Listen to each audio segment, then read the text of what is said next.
Alrighty. The what? The what? The what? The where? The who? The where? The how? The when? The why? The what? The intro is getting weirder every fucking week. Wow, you know what time it is, ladies and gentlemen. Beardies and beardettes. Wee! We're on the Express Beardy train for another episode of the Beardy Bros podcast. Yeah, with Dale and Jim. How are you, man? Buddy, freaking amazing, Des. How about yourself? Yeah, doing alright. Oh, Feeling fabulous. So, fantabulous. Yeah, so we'll get out, we'll break the elephant in the room for those that are watching. For those that are watching the podcasts, for those that are listening, maybe check it out. And as always, we've got the Beardy Bros podcast Super Bros shirt merch. We're both wearing our variants. We've got Jim's over there with the good old red and white, and I've got the green and white. We're looking fabulous. It'd be even funnier if we had each other's instead. Yeah, I'm wearing yours, you're wearing mine. Eventually be a thing. So Eventually. I mean, yours has got the bald head. Mine looks like I'm almost balding. Almost looks like it's just how I've done it. Like I was looking at this very thin layer of like hair, the short hair, and then there's the beard. I've got like a weird receding hairline almost. You've got the nice sideburns with the beard and everything like that. So you're looking fabulous. We've both got big noses. Well, that's what Mario and that have anyway. So that's exactly it. So they turned out well and they look great. So they're looking good. Right. So that's the merch. We're wearing them now. So if you want to get a pair of these, you know, if you want one of them, if you want two of them, you know, they hit up the store. I shrunk. He shrunk. I shrunk. He's gone down. That's the problem. Like, it's so, I want it way too big. So if I do that, it's like, He just dropped down. But yeah, so we got the merch. Plugging the merch straight up, so let's get out the way. So yes, we got the new Super Mario Bros. Inspired Beardy Bros merch. So yeah, which is freaking insane. As Like, Jim I always- freaking love it. That's Exactly. hitting weird. Jim's always wearing that Mario shirt, so I thought, yeah, let's do it. Here we are. Not much longer. No, we're just wearing that all the time instead. You'll I'm get gonna get confused. like one for every day of the week of these now. You get confused. You're like, oh, I'll put the shirt on. You're like, which one am I wearing? Is it the Mario Bros or is it the Beardy Bros? I wouldn't know unless I looked at it. Real, I mean, you can tell by the feel. Yeah. Well, that's exactly because it does have that layer coating, but it's to keep that general look of the whole design. So it doesn't matter if you get a black shirt, white shirt, green shirt, yellow. No, it's not that. It was more it's a Kmart t-shirt. The other one, so it's that weird plasticky feel. Yeah, it's harder. So this is nice and printed into the fabric, and it's nice and stretchy. So This is nice and crinkly. You can do that with it, and it won't do shit. it doesn't damage it. It's really good. So it's good quality. So yes. So that's the merch. Woo! All right, episode done. Cheers. Cheers. Bye. This has been episode fuck. Episode 35 done. Yeah, episode 35. So we I forgot what was going on this week. Well, no, I kept track of a few things this week, but I didn't realize Gamescom Well, I was happening. reminded you yesterday. But yeah, Gamescom. Like, I was like, what? Gamescom? I was like, all these announcements started popping up. I'm like, what the hell's going on here? And then, yeah, I realized it was Gamescom. I'm like, oh, okay, I didn't know that was happening. But there was a few announcements we've had come out of that, so it's fun. I was a bit mad. I've had my few rants around the interwebs, and I've told Jim a few times. Which is pretty dumb, though, how they've done it. Like, I've spoken to a few people about this situation, and it is pretty dumb how they've done it. Like, we saw the few announcements, but the biggest one was the Halo Infinite announcement. Just out of nowhere, boom, they announced that the collector's edition was available, the console was available, controllers, all that was available. Which, bear in mind, for Australians, it was like 2 a.m. Like, Who would have been up really watching it live? That's exactly it. Boom, it's up now, alive to pre-order, stuff like that. And like, they sent out emails at like 11 a.m., which the pre-orders would have been already up at like 2 a.m. if you were up watching it to know. And then people would have rushed to pre-order them only if you're up at that time. Like I said, I didn't even know Gamescom was on. So like I knew I might have watched it, then I might have known that they were going to announce it. But like, there's no hint of them when they were going to announce the console, when they were going to announce the No one knew about a console anyway. Nothing was announced, and I always kept saying like, I'll hold out and buy a Halo console if they announce one. You know, like they normally do. And the fact that like it's been okay, yes, 7-8 years since we've last had like now we've got consoles happening. You know, it's been 7-8 years since we last seen consoles like kind of cycle through. Same as like last time, they didn't really, even with the edition, they didn't really go, hey, this is when this is coming out. This is when you can pre-order. Give it a pre-order base window. They've just gone now, like, oh, you can pre-order this, and everything's sold out. I tried straight away. There was nothing. Like it sold out. Yeah, everywhere, bam, instantly. Which mostly again scalper bots. Because I've already seen like online eBay and stuff. There's multiple like was it $2,000 a fucking console? It's like $1,500 to $2,000 for an Xbox console. That was the Halo edition. That already up on eBay. That was like when I saw them the other day. It was like 120 advertised for sale, and I was just like, "What the fuck? Like, you serious?" I might get one of them anyway, just because maybe it's a big fucking maybe. It's a lot more expensive. Like the price difference was $100 more in Australia for the Halo console over a standard console. Which I keep it the same, $750. If not, if anything, like $50 I mean, it more. does come with the game though, so it makes that extra $100. Well, that's what gets me as well. Like they go, oh, here's the game, but it's like they're pushing the Game Pass early as well. That's another thing I'll get into. But yeah, it's just annoying that like the console's gone. It's just like, okay, great to not really give anyone, like even stores, like the heads up, like when they first announced the consoles originally, like the PS5s and stuff like that. It reminds me of the straight up. Yeah, remember the launch? There's no like this is the window when they could possibly coming in, you know, get ready for it. They're just like, oh no, they're available for purchase now. Boom. Like there's no because they always their fault though. But this is Microsoft's fault.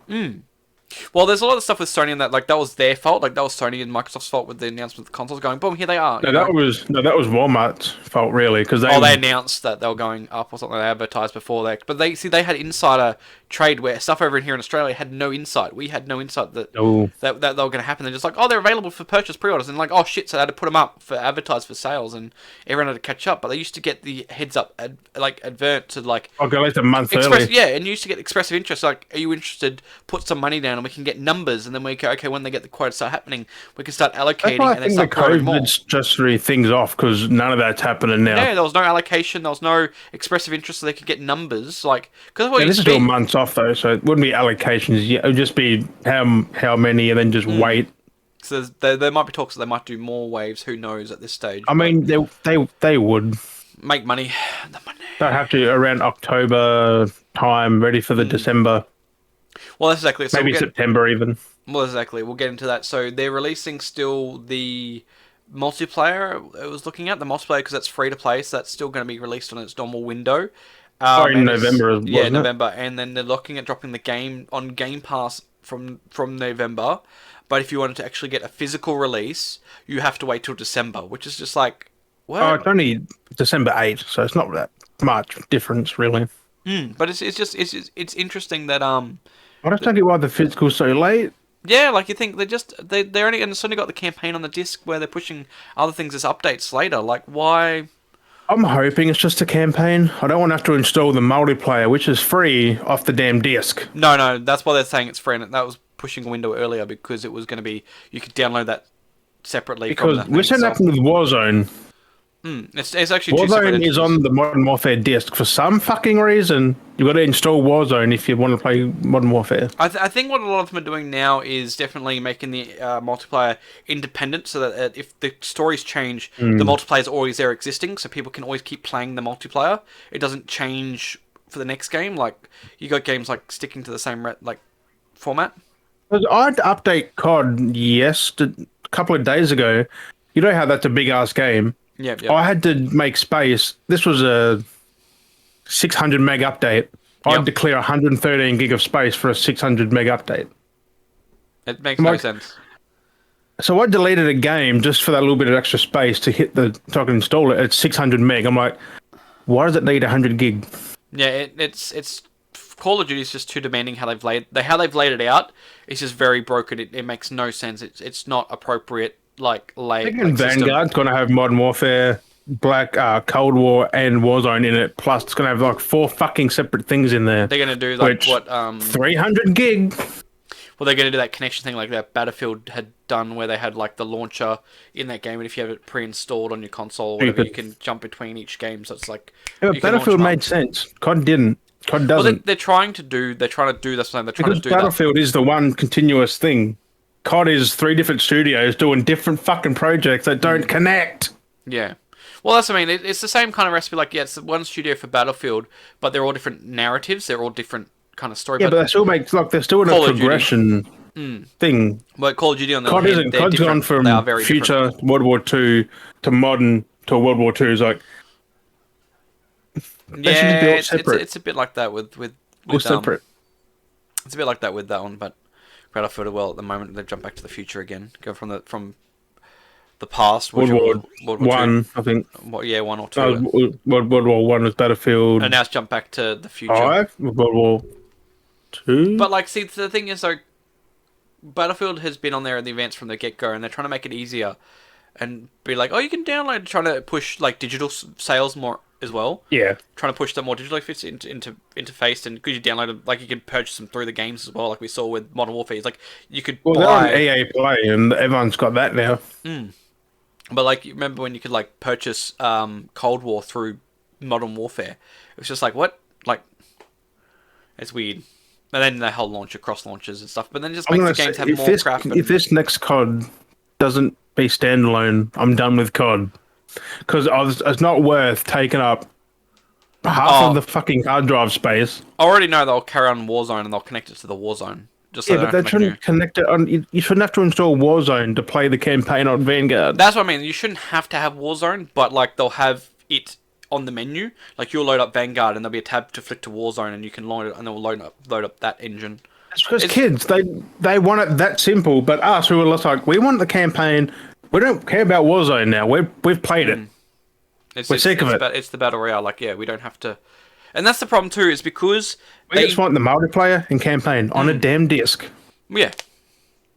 Like the multiplayer, yeah, the multiplayer to be that, and that's the thing. That's what they kind of had with like Cold War. Cold War only had the campaign and the multiplayer, but then once you installed it, it connected to the Warzone and it had integration technology. And that's the problem, is because Warzone was very stuck to Modern Warfare, but then they made it as a separate. Once they made it as a separate entity that you could download individually, that's where it went wrong.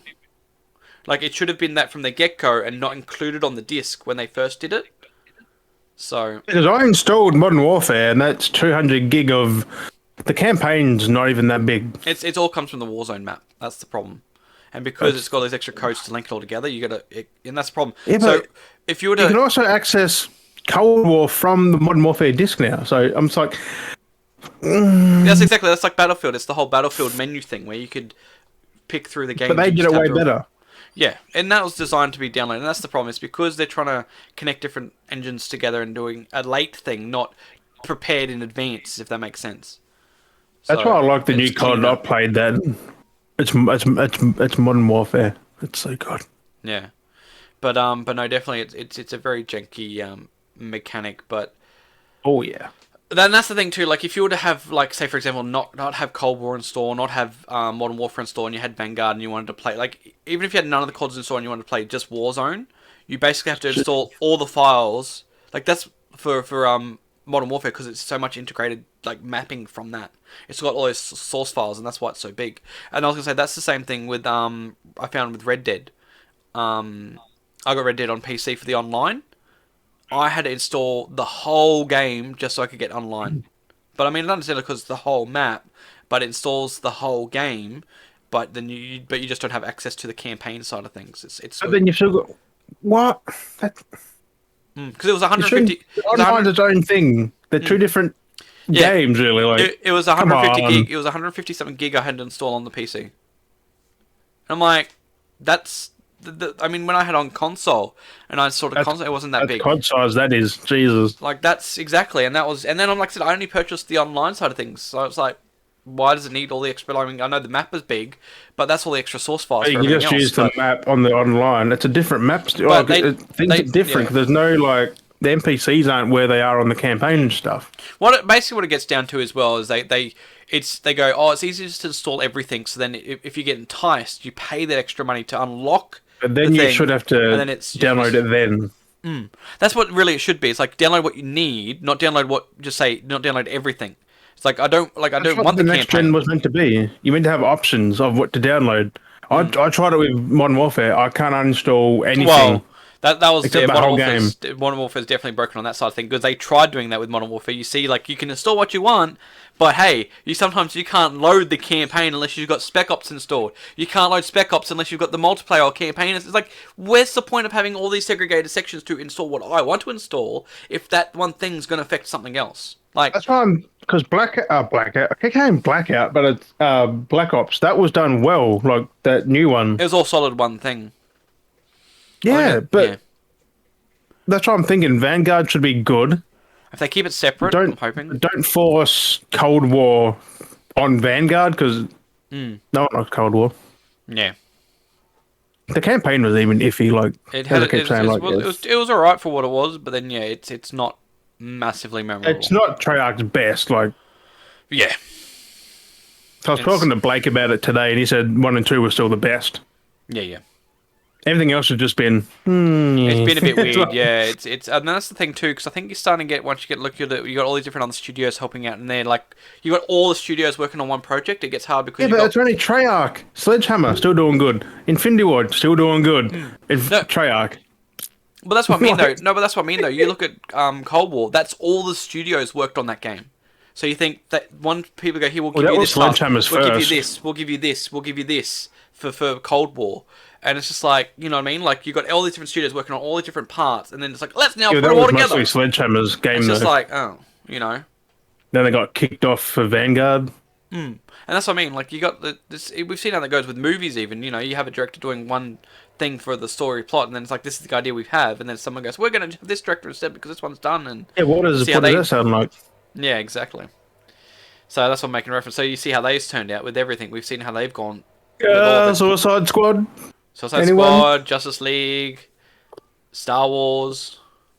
Yeah, you name it. Like it's happened many times, and we've seen how it's gone. Once you've had one. That's what I just said. They should just merge all the COD studios into one.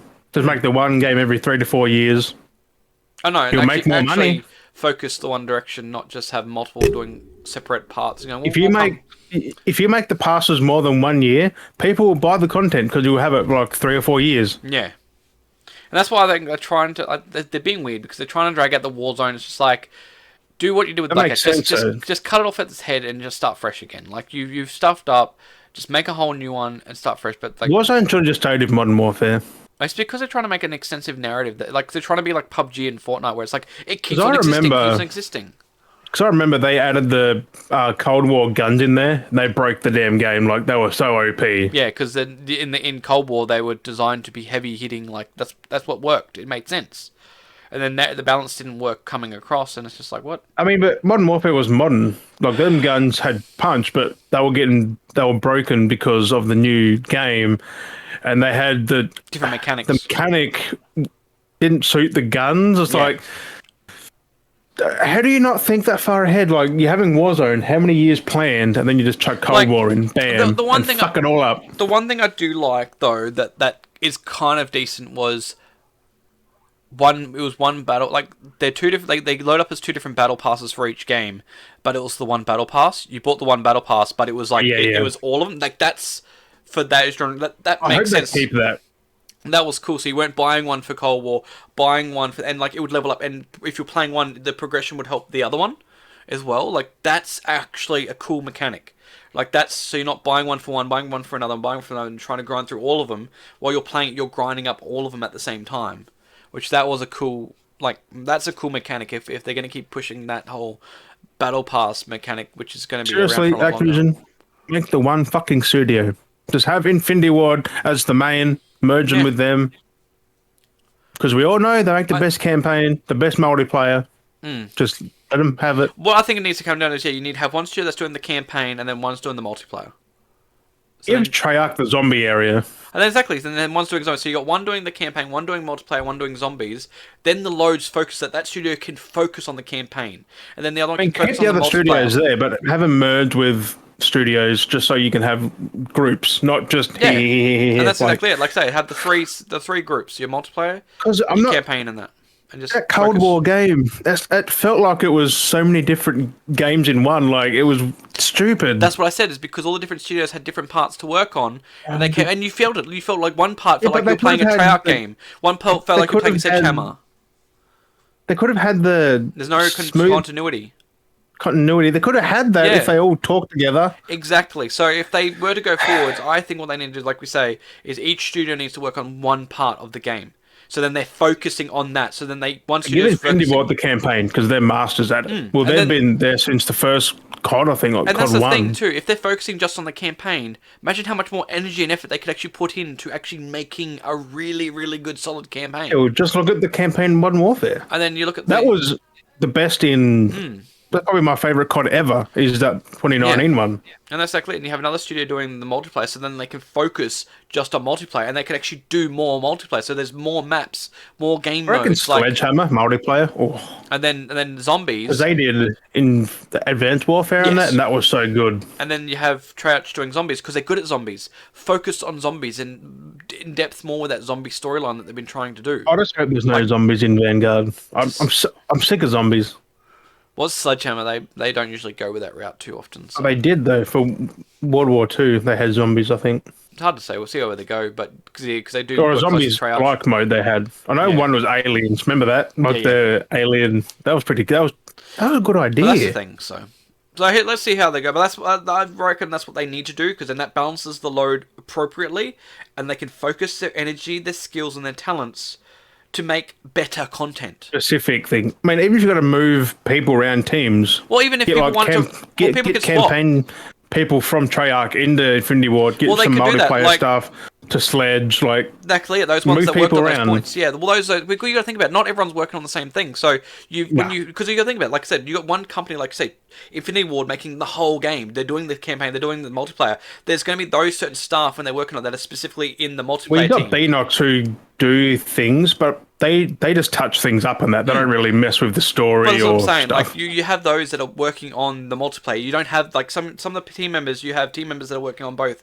campaign and multiplayer elements. You've got team members that are working just on multiplayer elements. You've got team members. That makes sense because you might want to carry something over which you need their input. But if they got less of a load from doing to say a zombies mode, multiplayer, and campaign, just give them 2 out of that. But that's what I mean. You look at their listings and your credits, and you see that the studios have like hundreds, 200 people, whatever it is, and you got to think about it because you've got the model designer, probably more texture than that too. designer, you've got multiple texture designers, you've got sound designers, you've got those model are creators. off somewhere else. Like they the textures and that they get sent off. No, they're all in house usually.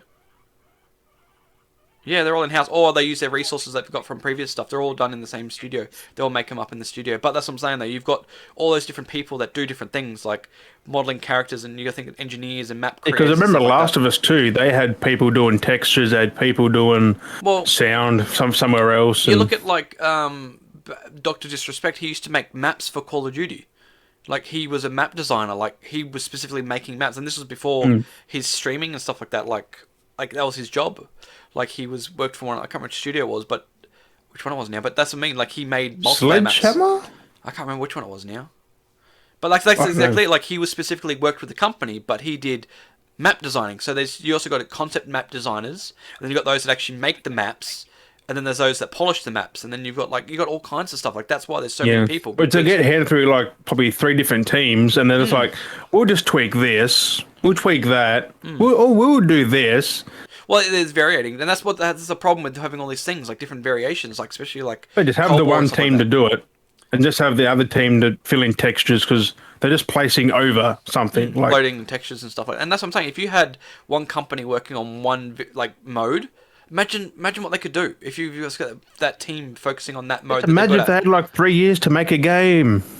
Focus that team on a game, like they could give us 2 games per generation. Come on. Well, the thing is, if you had these 3 teams working on individual stuff while they're making a game, they could actually expand a proper story narrative because they're focusing that energy. Like, it's not the one company. Infinity Ward they've set up another trilogy, I think, with this Modern Warfare. And that's what I mean. Like, imagine if that's what I'm saying. Imagine if you've got that company. So you've got Infinity Ward working on the game, the whole game, and they're crunching to get that game out for. Well, because they do it Infinity Ward's 1 year. And I guarantee they've cut a lot of content from that campaign that they could have used because. It would have taken longer than expected. It would have had to cut probably, to say, 5 or 10 hours out of it, which could have been good. Could have been a few action set pieces, a few bits of story. And that's what I mean. Like that's what I mean. If you've got these companies, studios doing this, you could end up that's what I'm saying. If you focus the energy, if you take the focus energy of them doing the whole game into individual focused parts, you could actually be having them at that point in time creating the narrative of a trilogy series at that one time, and then they're doing it, but it's going to take all 3 games to get.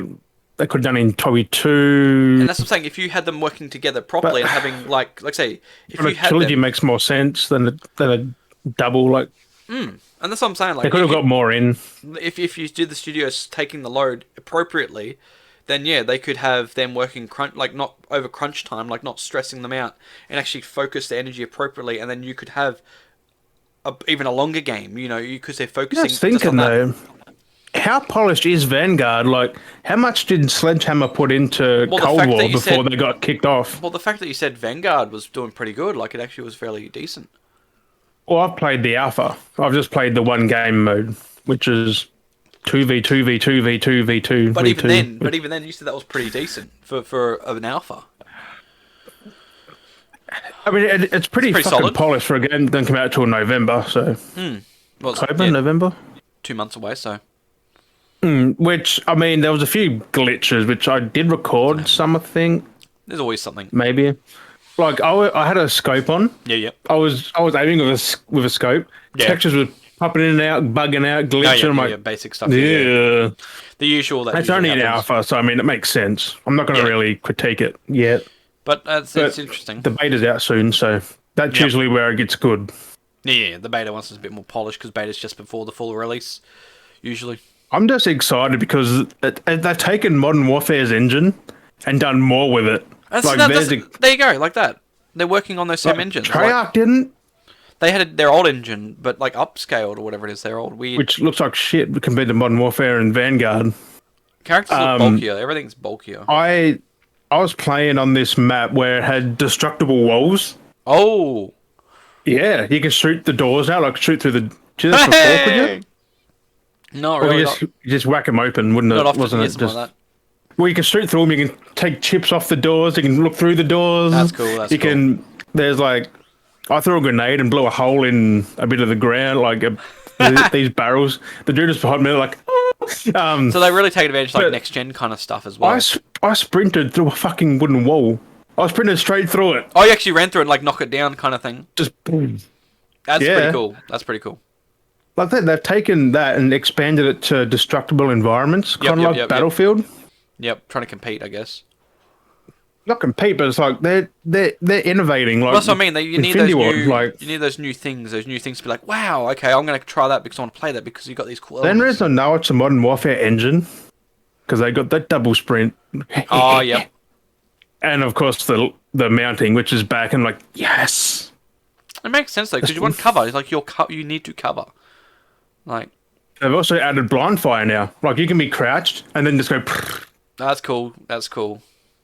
No, you can't know where the fuck you're aiming. That's the whole point. Blind fire is not meant to be an actual thing. It's meant to deter. Like you can hit in the general direction, but if you get a kill, you get a kill. It's meant to be like it's just, blind fire was always just a distraction or a put your gun up and cover. Just. You can't see what my hand's doing, but like yeah, it's just meant to be basic cover fire to distract someone. Well, I'll show you a bit of it after the potty. Like it's so good. But I'm keen with this year's COD, which I haven't said since Modern Warfare 2 years ago. That's good, yeah. Modern Warfare was good. So what else they announced? They had a few announcements. They announced. We'll come back to that. The other one was Marvel Midnight Suns. That looks pretty cool. That was like it was like an XCOM like game. You said. I mean, look at the gameplay, I read more into it. Apparently, it's an RPG as well. Like it's not just like it's not like XCOM. But it's that style, like click kind of move. It's multiple people playing, I think. Yep. It's not the point and click thing, kind of. It's not that, I don't think. It's just top down. Maybe it's kind of side view down. Yeah, kind of like XCOM like that. But you can got free control of the character, which is pretty fucking cool. It might be like their mobile game. Ultimate Alliance. I think it's like Ultimate Alliance. Yeah. Which is pretty cool. Like, you play as Blade, Ghost Rider, Wolverine, Iron Man, Captain America, taking down some mummy the bitch. Huntress. No, not the Huntress. That's a good one. The Hunter. Taking down the plot to the Suicide Squad, the first Suicide Squad movie. This looks way better. Yeah. It's the I armor. know, They had all the suits. The trailer had nothing in it. The trailer just showed characters. Come Well, on. they showed the characters and they showed off their Do you see all the ancient like mummy Egyptian suits that they all had as well? They went from normal suits to being on like fire and shit. I'm like, ooh. Super gold and black suits and stuff like that. So that's next year. I'm just keen because my boy Blade's in there. Mm. I want to play as Blade and Ghost Rider. The Yes, fucking God. chains he had.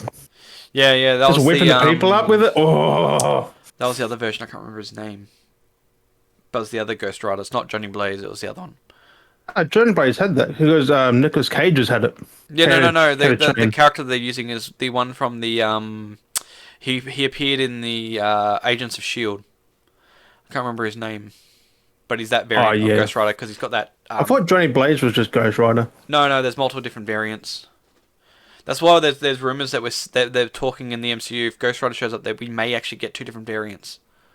So it might be Nicolas Cage again. So we might have two variants in the one movie. I don't know what's going to happen. So that'd be weird. Because we've already got that one variant. Like I said, he's like the race car driver.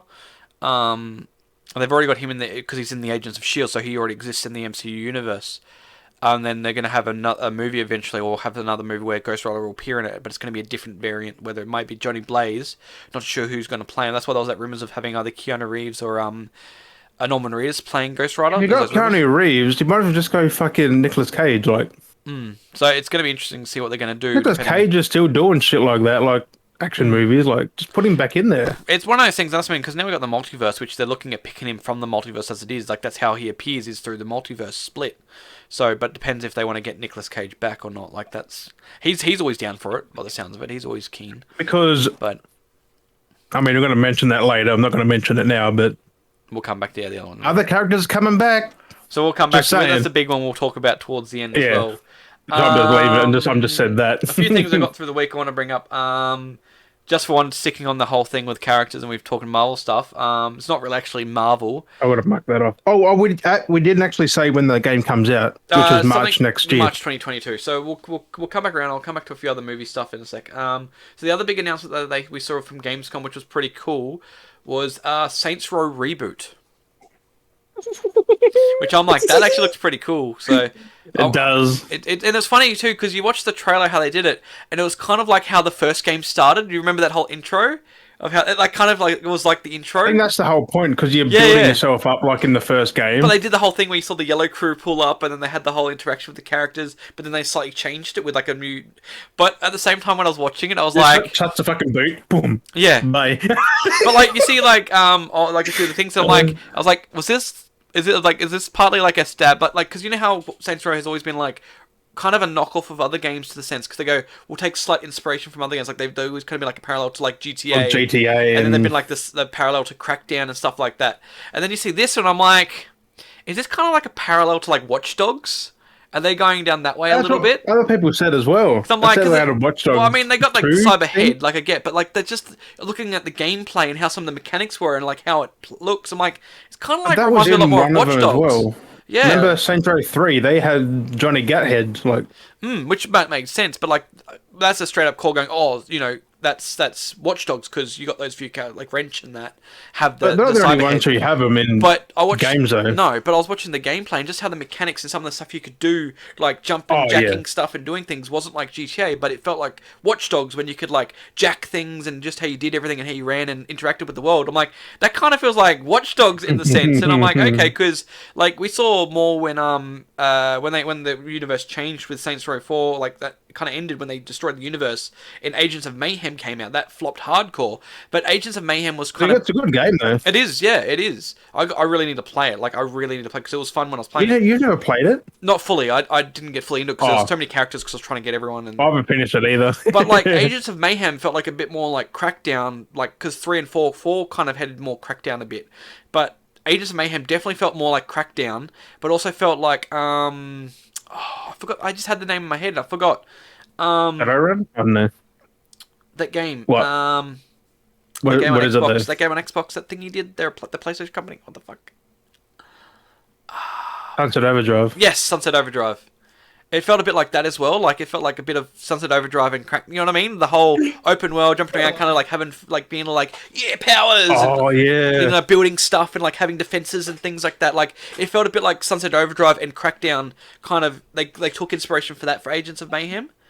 And, like, it was still kind of in the universe, but, like, it was, like, that like style. Saints Row, just a different version, like, because they still have the superpower kind of stuff. Because you build up the agents, and because I remember running around being like, and like I said, it felt a bit like Crackdown. Because I was like, yeah, I'll jump everywhere. I'm like, yeah, I'm doing cool stuff, and I was like, but like even the angles of how the camera looked kind of and how was you just leveled up, Crackdown. it was their Crackdown, like that's what that is. That's what that like Volition back then, like that's what I feel like they always kind of did was like parodies of games. It was only a few years ago.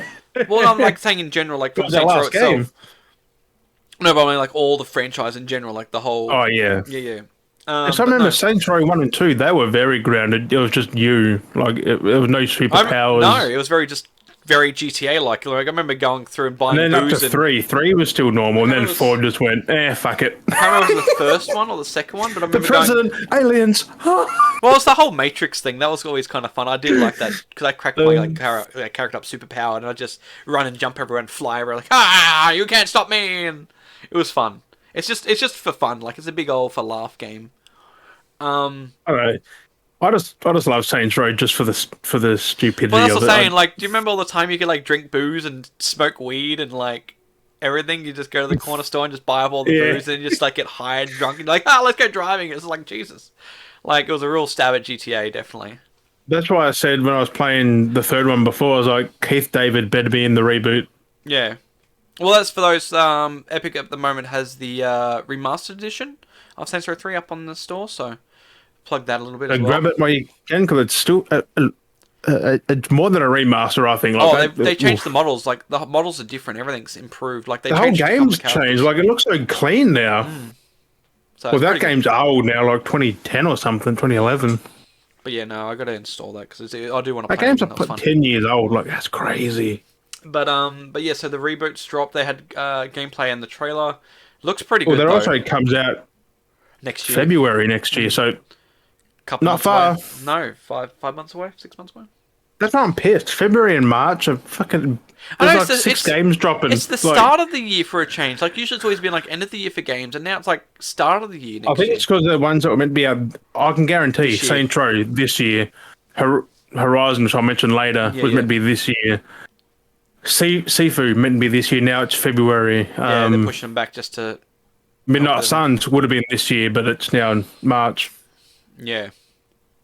So was there anything else in Gamescom? I can't remember. I know I saw a few other little things. Yeah, I mean, Sifu got a release date. Sifu, February 2nd for PC and PS4, 5, Xbox eventually, I think. Which I don't know what that is. Jurassic World 2.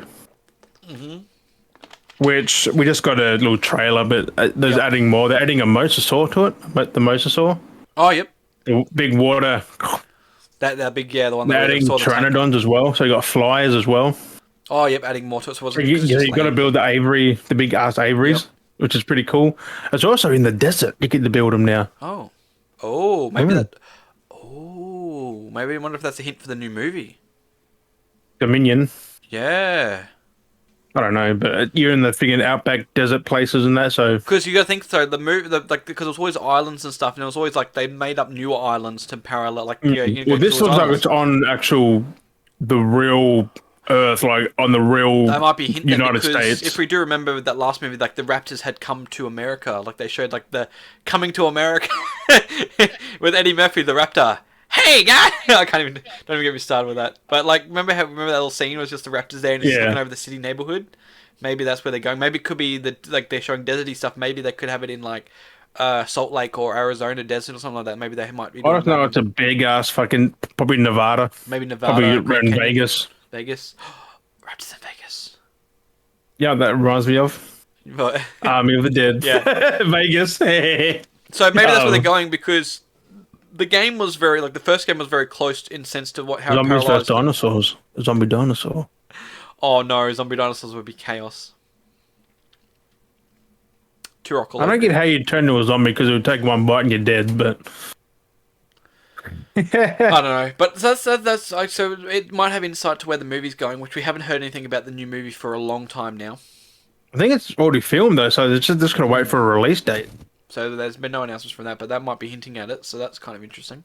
Well, if you want to know, Des, it comes out this year, Yes, November 9th. Not that is a couple of months away. it's not too far away. I've got to finish playing the first one a bit because I do enjoy those games. I tried playing on PC. I don't know the controls. But they're definitely designed more for PC than consoles for sure. Oh yeah, I was having fun with the mouse and keyboard, just like putting the fences up with the mouse and stuff. Yeah. Building all these things. I'm like, I don't know what I'm doing anymore, but it's fun. I might play that later actually. Thinking about it. Apparently, you can fly the helicopters too now on their planes, like to shoot with instead of the little cars. Yeah. Okay. Yeah. Like they had that with the dude with the gun up top, just. Well, I was talking of things playing. What I recommend not playing is 12 minutes. I told you. I told you. That game. He was like, nah, it's fine. That game frustrates the fucking living shit out of me because I've been looking at tutorials and walkthroughs on how to do stuff, and I'm like, okay, I've now got to the point where I've basically finished the game, and I'm just trying to get those extra the endings to get the achievements. I just want to get because there's only a few achievements. Like, okay, just go to these different loops to get different endings. So now I'm at this point, and I've been following a walkthrough to help me guide through. So there's like a few things that I missed. I found out how to do them, which questions I made mistakes like. I had a parallel on the thing. But there's this thing now, it's like, okay, I'm doing this thing, and I've done it exact same way, because everything's led up to the exact same way to where I've gotten to now. And doing the exact same way where I'm at, but for some reason, interacting with the objects does nothing. Even though I've watched the walkthrough of this person interacting with the objects, and then gives them a certain next question to answer, mine's not doing it, and I keep dying all over again. I'm like, for fuck's sake. Broken, does. I'm like, I'm done. Like, how am I supposed to get these alternate endings to get the other achievements if it's not going to do it? Like, I'm fucking done with this shit. At least I've finished it. I haven't got all the achievements. I thought, no, I'll go. So you don't have to play it anymore. You don't have to. There's different endings with different outcomes to the sense, of course, because everything's different outcomes. But you can just watch them anyway. With each different ending you do, it's still a loop back into the game again. It's still a loop. It's still a loop. It's still a loop. Even if you end, even if you've done all the ending, it will still loop back into the game. So you can play the game forever, pretty much, and just keep getting ending, like Cyberpunk. Had to bring it up somehow. So yeah, so I was like, I'm like, at least I've done one of the endings. Finally got through to actually one of the endings and finding the narrative. Well, maybe there's a few other questions I can maybe go through, which this person's not showing on their playthrough. Maybe I don't know what the go is, but I'm just like, whatever. I'll leave it for now. I might try and play it again later, because every time I play it, it seems fine at the start, and then it just gets frustrating, and I'm just like, fuck this game, and it just fucking does my head in. So I'm just like, it really triggers me. Like, this game is a pain in the ass of a game. So don't play it if you want. If you're looking at the game, I'd say just watch playthroughs on YouTube. Save your time and hassle of actually playing Twitch the game. Or whatever you want to watch on Twitch, even just save your time and hassle. You really don't need the 12 achievements. minutes. Even if you're an achievement chaser, it's not worth the achievements. I'm sorry, it's not. It's too time consuming. This base playthroughs I've looked at is at least 2 hours. At least 2 hours, and it's fucking mind-bending because it's like, at least they didn't even. Are you saying Resident Evil 3 is worth it and this isn't? Oh, 2 hours, and you jump through like 12. It's like actually 12 different loops actually to try and get the best playthrough. Is actually 12, ironically enough. 12 loops. How funny is that? 12 loops. 12 minutes, 12 loops. Every cycle's 12. It's fucking dumb. The best, yeah, so the best playthrough, you can do it in 12 loops. But it's just like, fucking, it's not worth it. Not worth it. Not worth it at all. I want my sanity back. Playing with a damn guide, so you just follow it step by step. And if you want to get the cleanest playthrough, yeah, just follow the guide from the get-go.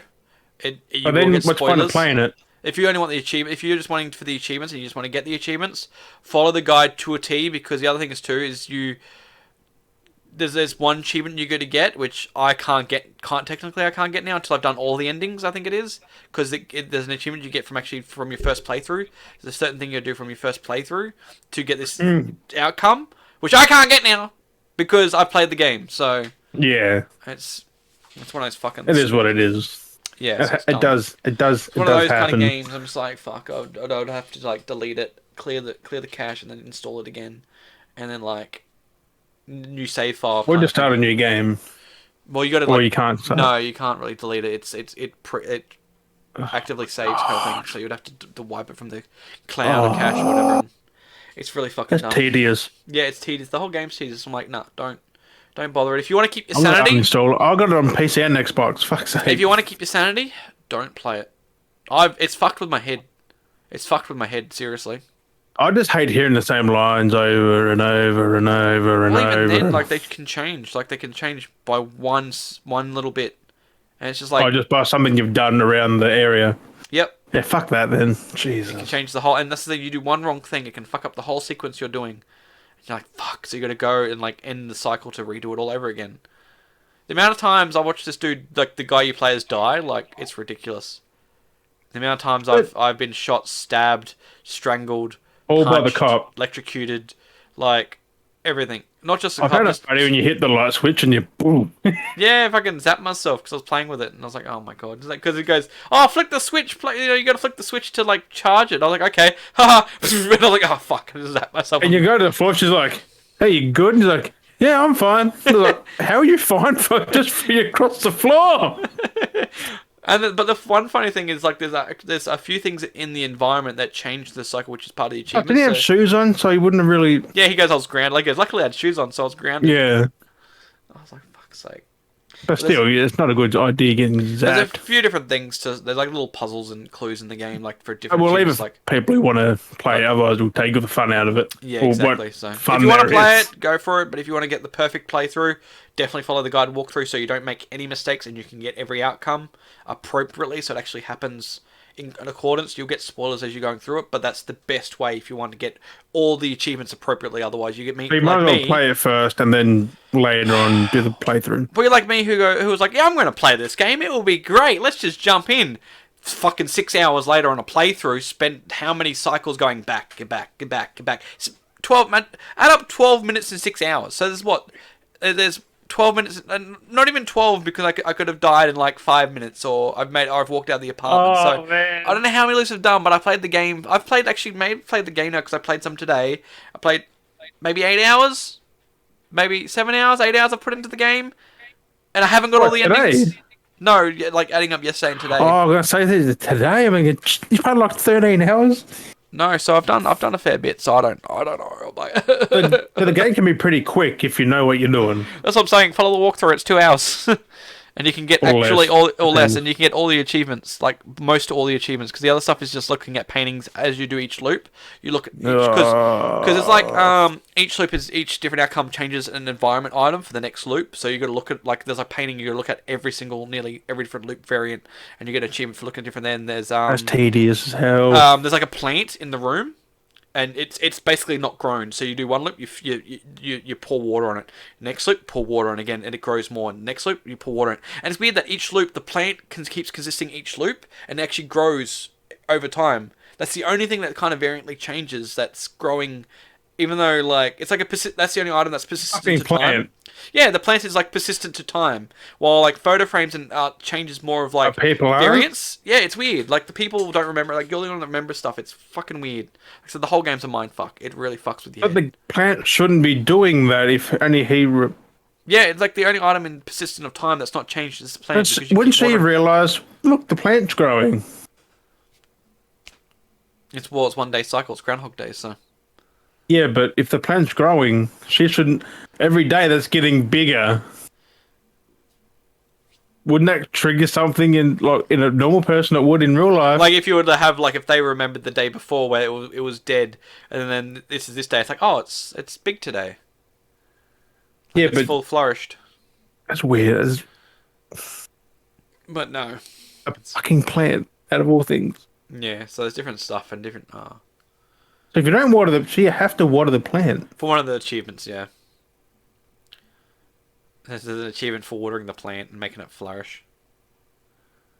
Yeah. Fuck.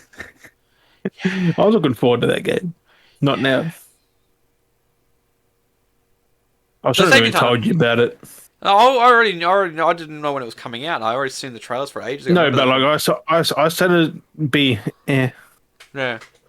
And you're like, nah. I was gonna play it. I was gonna play either way. If you said something or not, I was gonna play it either way. But yeah, but you shouldn't have. You just wasted like what 6-7 hours of my sanity. Like, you think Groundhog Day would be a good experience to go through? Fuck no. It is in theory it would, but look, not on I a guess. I game guess if it's because yourself, I guess being in that situation of what he was in, he like wouldn't. that's a shitty Yeah, but situation to be cycle yeah, trapped he in. remembers though. Which is a trap of cycle. But I mean, if it So was Groundhog Day where you could actually freely walk around like the city and stuff, that I could kind of like understand. we say with that movie Boss Level, is it? Something like that. Whatever. What's that movie? Just walk around. I must say Free Guy, but that's No, something different that's again. different again. No, I remember there was another movie. Yeah, like I say, there was like another Yeah, Groundhog Day movie. There's like been a few comedies and horrors and stuff, but like this is yeah.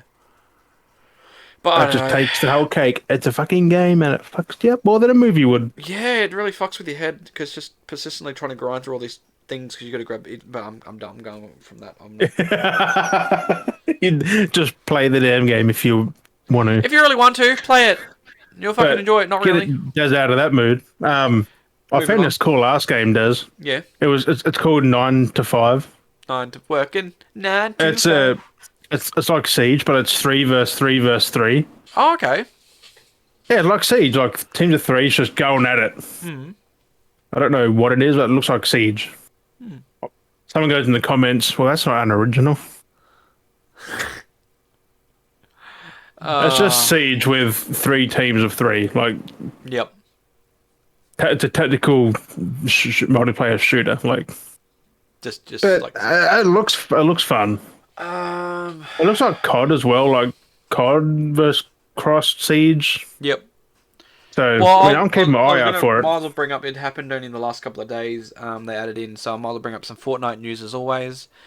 They added an event at the moment. I guess it's might have been to do an anniversary coming up. It just seems a bit out of place. It might be an anniversary, but they added in a educational play mode. It's like a collab with Time magazine, and Educational play mode.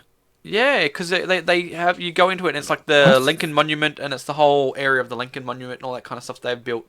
It's like I said in collab with the Time magazine and it's the it's playing on a screen in the middle. It's like you can walk around it. It's like a multi-angle screen, but it's playing the I Have a Dream by Dr. Martin Luther not Martin Lawrence Martin Luther King.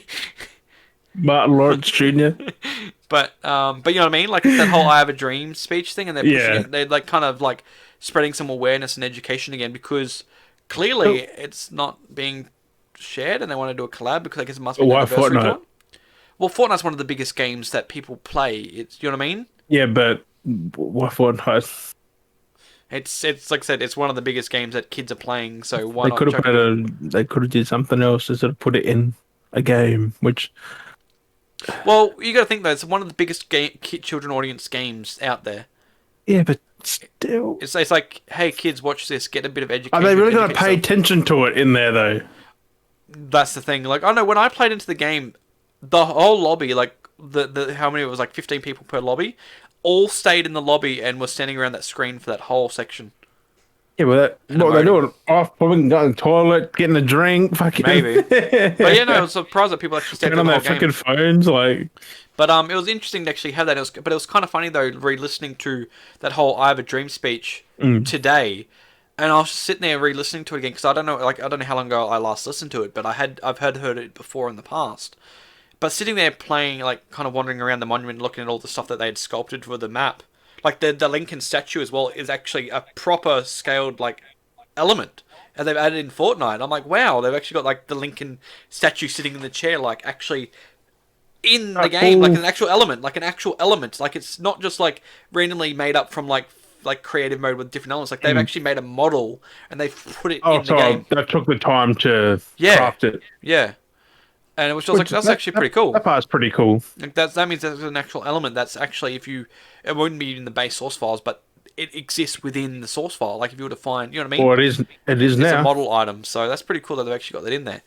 But no, listening through with the whole speech again, going back to that, actually listening to it now as an adult from when I first heard it as a kid, and like the speech happened back in 1963. So you think how long now? You know, we're 2021, and it's really interesting to hear the message that he's spreading. That's nearly 50 years. Yeah, the message that he's spreading back then, and what they're fighting for back then, they are still in the sense still dealing with that today. Like they really actually are. Like nothing's changed. Nothing's changed in Like 50 nothing's years. changed at all. And they, I mean, things have, but things like, also I mean, haven't. well, you think about back then, like that's the first time to actually have a black man up doing a speech. Like they actually had the rally march. Like that was a big movement. Like never before that time they had anything like that. Like that was the whole point. Like it was a big thing, and it was. And you know that was, I guess, that was the biggest first movement of the Black Lives Matter movement. Like that's where it began. It wasn't even Black Lives Matter. Like, it was a different. Like it was different, but it's the same kind of sense. Yeah. But like that's where it originated, started, and you see where it began, and like to think that there have been some improvements. Like people are still suffering with racism and like Yeah, but the world is better off now than back then. but it is improved. Like they're not like exactly like that because they were completely shunned back then. You know, we said that before. Yeah. Like dark skinned people couldn't go into places. Way worse. They would straight up, they would straight up judge like, no, we can't have dark skinned people in. I mean, it still is like that now, but not as bad. Like it's still some discrimination, but it's not fully discrimination that you're not being withheld from like. At least you can freedoms. do something about it now. Unlike back then, you spoke up, you just got it worse. Exactly. So there have been some improvements where they've now got more like freedoms, but the discrimination side of things hasn't really changed per se from people. Yeah. And it's definitely like a big movement. It's like to really show like, yeah, like there've been some changes, but at the same time the meaning still, like the meanings that they were fighting for, what he said, the key things back then are still key things that need to be heard today. Like people really need to hear this. Younger generations, people need to be taught. I feel like they're not being taught. They're definitely not being taught this anymore. I mean, the younger than us are definitely. Some of them are smart though. Some Jesus. of them it comes through with it. They're smart. Like you look at like No, a but few it's of not the just that, but they're very disrespectful. Like very. Yeah, exactly. It's disrespect. There's the ignorance. There's the ignorance. there's a lot of that. There's no. I feel like when we're gonna get older, there's not gonna get that whole respect your elders thing. Like that's being lost from the generation a bit younger than us. But I think maybe Jack's generation, they might get that back. We might see through that generation. So it's hard to say. Turns out. That's a long time away, Jesus. But I feel like there's going to be a gap. 40, 50 years away, geez. That's what I mean, though. Like, it's just feel like definitely see it in the generation that's under than us, like the millennials kind of generation. Like, we're on the precipice, I guess, of being millennials still. Like, even though we're in our 30s. I technically am a little bit. We're still in that bracket. We're on the precipice of the millennial, which is weird. But those in that mid to start of the millennial era, like, they're the ones that are in this weird void of like, oh yeah, the one that just turned 20. It's just a whole shit show. They're usually the very ignorant, disrespectful, fucking arrogant. There's a lot of that, yeah. But then at the same time, you've got the lot. But see, a lot of it comes through self entitlement as well. There's a lot of self entitlement. Like that's depends the biggest where you thing. grew up, like depends what you had.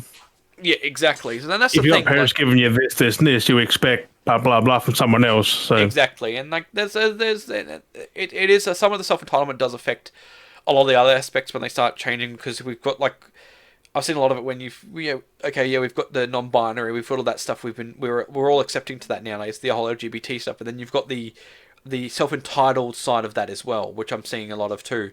Where it's just like, there's the I'm gay, I'm bi. And then there's the, no, I'm gay, I'm bi, you need to respect that. You need to, like, they're forceful, and that's the ignorant side of it. They're like, no, this is what only exists. This is what, but it's like, but then you're being just as bad as the straight people that you're saying that are bad, the ones that are against all the gays. You're being the exact same thing, but the opposite. Like, it's just like you're trying to fight to not have that, but you're legit being what you're fighting against. Like you're being a hypocrite. It's just like there's a lot of that happening as well now. There's a subsurgence of that starting to happen a little bit, where it doesn't matter what you are, you're still a person. Like no one's gonna. It comes down. You're either a cunt or you're not. Bit of both. But there's a general sense, like there's straight up like there's being a real up ass, and then there's straight up being a fucking ignorant fucking asswipe. That's just all about them. Like, we get that here, like because as you know, people who's south of you, in the New South Wales area, they're just pretty much all. There's a lot of that actually. There's a lot of that down south in that entitlement. There's because it's like very multicultural down Sydney and Melbourne way, and there's definitely a lot of that entitlement. That's definitely down New South Wales. Yeah, there's a lot of entitlement because you got different cultures, and there's definitely a lot of entitlement coming from them.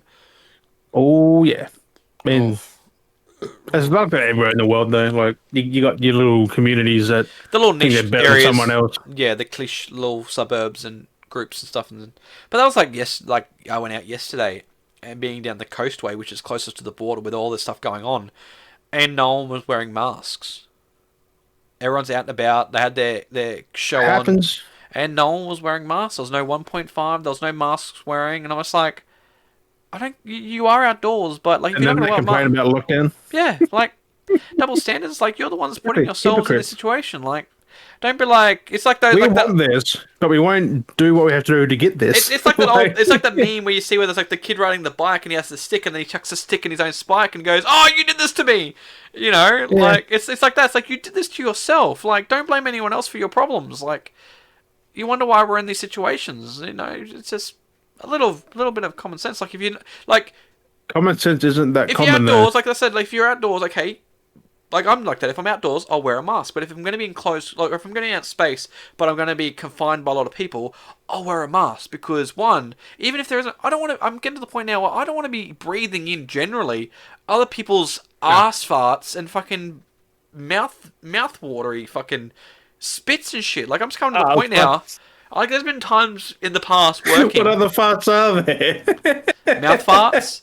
Oh, burps. But like I've dealt with that in the past. Thinking about it, it would have been nice if we had masks back in the day when I'm working, because the amount of people I've dealt with dealing with customers that I've dealt with, and I've had to talk to customers face to face, and I can taste their breath because you're talking to them and you can taste their breath. And they're spitting on you. Yeah, and I'm like, that's disgusting. Because the amount of times I've had to go, and I need to step aside and like breathe in and out just to try and clear my lungs because I've inhaled whatever they smell like or whatever they taste like, and it's just like this is disgusting. Like I feel disgusted that I've just breathed in their own Like a oxygen. violation of your. Yeah, it's like not just my personal space. Like that's my inner space as well. Like I've inhaled your lung air. Like that's disgusting.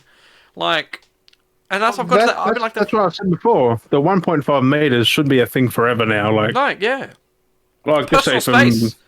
here to from here to the camera should be a thing. At least a meter, even like just personal space. Like I feel like that's the funny thing too. Like with this whole thing, personal space is like almost gone to now. Like there's what happened to people having like, oh, there's 1.5. That's kind of almost average personal space. Like when you really look about it, that's your own personal space. When you're out and about, like stay away from me kind of thing. And now it's just like, oh no, we're gonna defy that because we want to like subconsciously trying to avoid that. So everyone's like, oh, but you see everyone walk together now. They're all like near each other. It's like.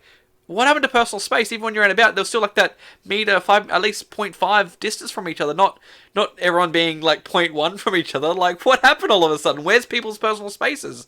We went from personal space to no personal space. I'm keen for that Razer mask to come out because I'm definitely grabbing one and wearing it everywhere. Yeah, I want to get one of those. Hopefully, I'm gonna be fucking like Scorpion and just have that bitch on 24/7. But I mean, you could. So yeah. But yeah, so personal space has just gone out the window, and that's what I was going to say. Like, if you're going to be confined space with people and there's going to be no personal space, wear a mask. If you're in the park, fuck it, you don't need it. Yeah. Like, but that's what I'm saying. Like, if you're out in the park, but if there's going to be no personal space at the park, wear a mask. Like, I'm going to wear a mask. Yeah. Like, that's me personally. But, like, if you're out in the park and there's, you if you're just going for a walk or a jog, you don't really need one. Yeah, because this is what I mean. Because this was, like, at the beach, like, in the park. We drove by it. You're out in the open. But this is, like, hundreds of people all huddled together with no masks on. I'm like, there's no personal space. Why is no one wearing a mask? And I'm, like, looking through it. And if one's got COVID and one coughs... Yeah. It just spreads, and I was like, there was like one guy that when we drove by, there was one guy that had a mask on. And we're like, he's being smart because he's like, I'm not going to deal with these fucking idiots. I was just like, yep. You can sort of get it because you're really hanging around him. If you're just bad being like right on him. But he was like walking through. He had to walk through it, so I think that's why he had his mask on because he was walking through, and he's like, oh, better mask up. He's get through the horde. Get through the horde. It's like zombies. Get through the horde. So it was crazy. So like, yep, okay. Electric zombies. Electric Boogaloo. Electric Boogaloo. So what another thing I was gonna get through before. So this is well, I was sticking with gaming before I start to head to other media and stuff. So kind of gaming related. I want to come back to Doctor Disrespect. Bring up news with that. Like, I think it might have been last week that it came up. I was gonna mention it then. I can't remember. Either way, it's this week, last week. I don't know. I'll just bring it up anyway. But Doctor Disrespect has finally found out why he was banned from Twitch. Yeah, and he's suing him. Yeah, so he finally found out what it is, And because he's what is it? got he hasn't let anyone know yet because he's going through the whole suing process. But that's what I wanted to bring up. So he's finally going through that process of suing him because he now knows what happened and he's got legal grounds by the looks of it because defamation against him because he got banned and stuff. And it's he could sue, but. So, I mean, he seems very confident with what it is, so it must be very confident. It must be something silly that they banned him on, especially because... Yeah, but still, if it's in their rules a little bit, and he breached a little, like 0.1% of it... That might be why, because he was in the rights. That could be why he's like, yep, I can sue them. We'll find out eventually, within the next... Apparently, even then, it's 6 to 12 months. Well, yeah, because there's a lot of to do with defamation of his character and personality and stuff as well, so that's... YouTube worked out great for him. So he's doing all right, but there's still bigger on YouTube than he was on Twitch now. Well, I was gonna say there's still that though with the whole banning thing. There was that whole hiccup where he had that slump bit, which was basically defamation of his name, and a hiccup that affected his life when he was gone for that couple of months. He was down for those months to try and rebuild himself back up on the other platforms and figure out what was going on. Not build himself up. He had to get the confidence back to get back to it. Well, there's that, get back into it, but then get everyone across to the new platform, which is like, hey, this is where I'm now. I've got to go through that whole process to advertise. That's where your true fans go. But imagine going through that process of being like, okay, we're done here. I'm going to get back up here. Okay, this is where I am, guys, but you can't advertise in those certain spots. Because... I don't know why you got banned, though. Like, it was we'll find out. Bam. That's exactly it. So it impacted him because... He'd never been banned before. He just got banned straight up. Yeah, because he's had little minor, like, timeouts, like most people get, like, 24 hours or something like that, which are... That's nothing compared to other streamers we know. This is like a proper actual deletion ban. Like this was like no perma ban, you're out of here with no warning, no nothing, and that was the biggest thing. There was like little things that made sense for what they were, but this is like a perma ban. Which that's why I'm scared of Twitch because they can do it to anyone. If they get it to him, yeah. So we could wake up one day, go to log on, and go, our account's gone. Yep, all that time and work just gone out the window. So and there's no way to say sorry to the subs and people who followed that because you just like I can't do anything with it. That's exactly it. So unless they follow you on the other media accounts to know what's going on, they're just like the void's gone. You know, that's it. You can't come back. Like, sorry guys. That's why Discord's handy. If you get banned in Discord, I've got banned. Come join me here. Yeah, like it's a thing. And that's exactly it. What else? I got some entertainment news. I got some game stuff. Oh, you got game stuff still? Yeah, you'll go game stuff still before we go to the other stuff. But it was sorry. State of Decay is getting another free update. State of Decay 2. You know the first game's map? Yeah. Was it Trumbull is coming to State of Decay 2. Oh, from the first Trumbull Valley. Okay. The whole map. Like everything, plus the DLC stuff. Yeah. It being a new map in State of Decay 2. Refreshed up in that game with the new... Free. That's pretty cool. It comes out September 1st. Oh, so not too long away. Nope. Oh. A few days. I'm thinking about playing that now, to be fair. Like, I was again. Trumbull Valley. Yeah, PC? some Game Pass. Get on PC. Play on PC. You get a free update, bruh, to the first game, but second game, it's weird. It's first map rebuilt in the second game. Yeah, unless I just copied and pasted, then it's like, no. Well, be with them. Well, they got. I don't reckon they would have different engines. Well, you've got the whole mechanics of the whole base mechanics and stuff now too. It's improved. Yeah, I mean, you could do that stuff before, just not to that extent. So they would have to rebuild the shacks up and stuff. I imagine so you could actually build up bases properly. I think was Trumbull Valley the first map. In the first game? First campaign, yeah, the main camp. Well, there was only really the one map because there was DLC later on. It was like the one map and then everything else. Yeah, I think that's because they had to cut areas off for the DLC. They had to cut which is all being added in one. It's the completed map because they've got the completed map. Yeah, they're pretty cool. Oh, it's pretty fucking cool. Like I vaguely remember that map. Well, that's the difference because it was basically one big map, but then they expanded areas over time, and then there was the second game which had like 3 different maps or whatever it was. More than probably 4 or 5 yeah, now. something like that. Which, hell, I'm down. And what was it? About Horizon. Yes, that's the last big game one I've got. When it said it was getting might have been getting delayed. It's been delayed till February. Because what was originally being delayed? Was it God of War that was already delayed? No, wait. Yeah. God of War was delayed first, and then there was, like I said, I did say though back that Horizon might be delayed. Well, it said they might hit the window, which now we know they haven't. Yeah, which we said. I kind of predicted that already because I did say no, I reckon it's going to be delayed, and you're like, no. Yeah, but it made sense. So I had a feeling they still didn't make up their mind until now. I think it's better to just delay it a little bit longer. Just delay it, get a few more tweaks out of it, polish it a little bit more. Well, they said it was for the Gorilla Polish, so... Yeah. But yeah, Forbidden West, PS4, PS5, February 18th. Yep. Which, February again, like, all these games, man.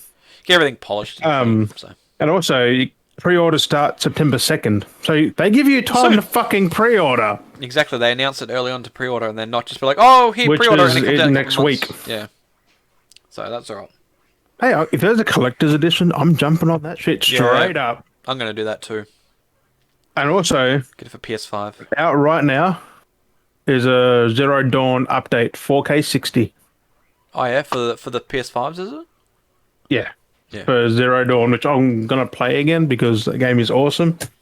At 60 frames finally instead of 30. They'll look good. It looked good on PS4. Yep. It did. It does. Actually does. On base PS4 even, like, looks so good. Like, their optimization is... It's pretty good. I'm keen now. We know it's February, not that far off. I know, not far. So at least we know it's solid. What about God of War? I thought that was going to be early, but that's not early now. No, they want to work on it to polish theirs up. Might be... Get a bit polished. Either June, July... Or end of the year, holiday. Oh, not fucking holiday. Holiday. Surely. Holiday. Surely not holiday, because that's way too far away.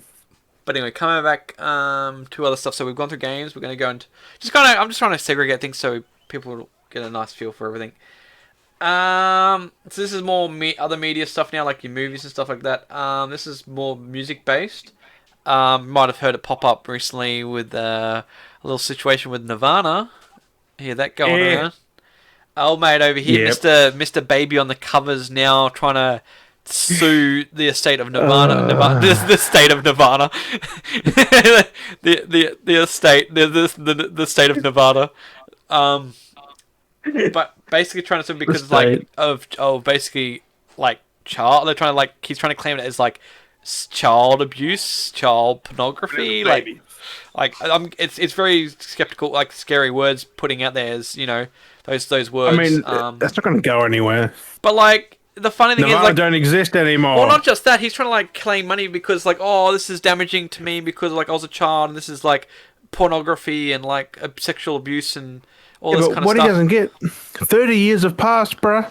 No, but the funny thing is, what a lot of people have been coming out and stating against him is now he's trying to milk money out of him for this side of thing. But he's been milking for the last 20 years, 15 years, because he's the one that came out and said, I'm the child on the front of that cover, and had been riding that wave. Yeah, but is he though? Yeah, he is. But he came out, and he's been riding the wave of being notoriety, of being the child on that cover, and making money off of that.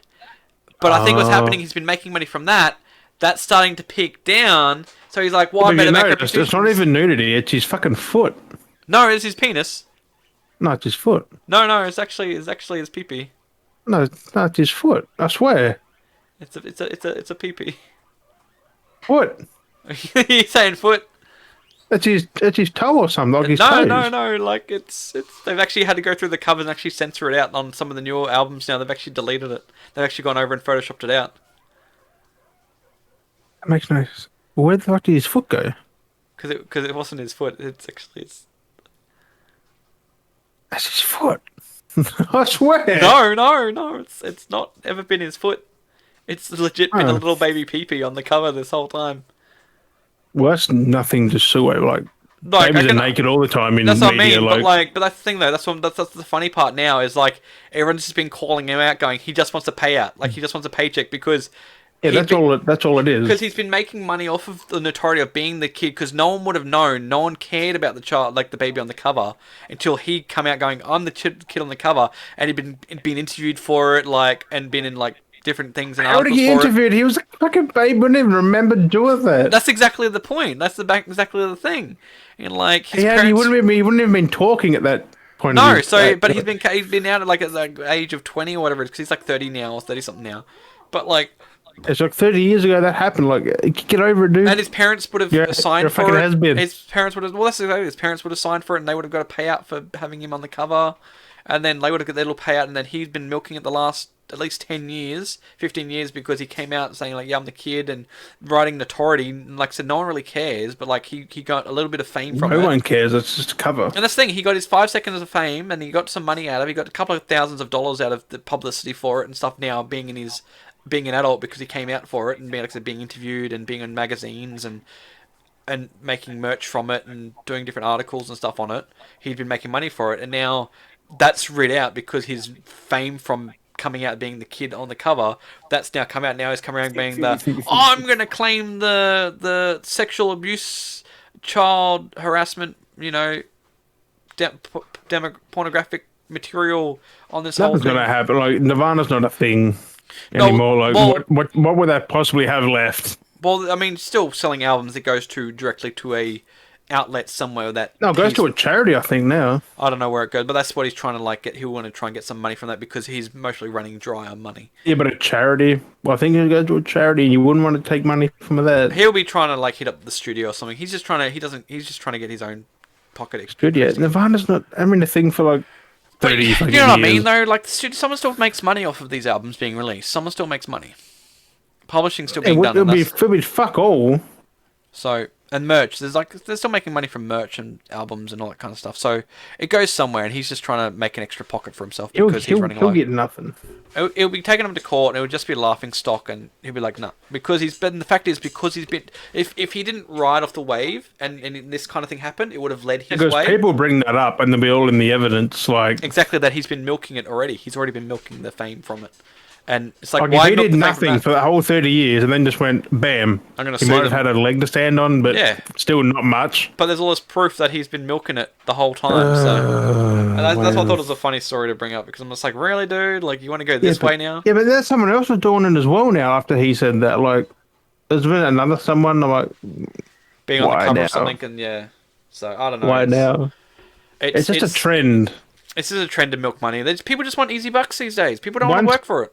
Once cancel culture's gone, now we've got people suing for stuff they did 30 years ago that would have been consent. What it is just people just trying to milk money. That's all it comes down to. It's just people want a paycheck. A payout. People don't want to do anything for their money. You've got these scalpers doing stuff for money.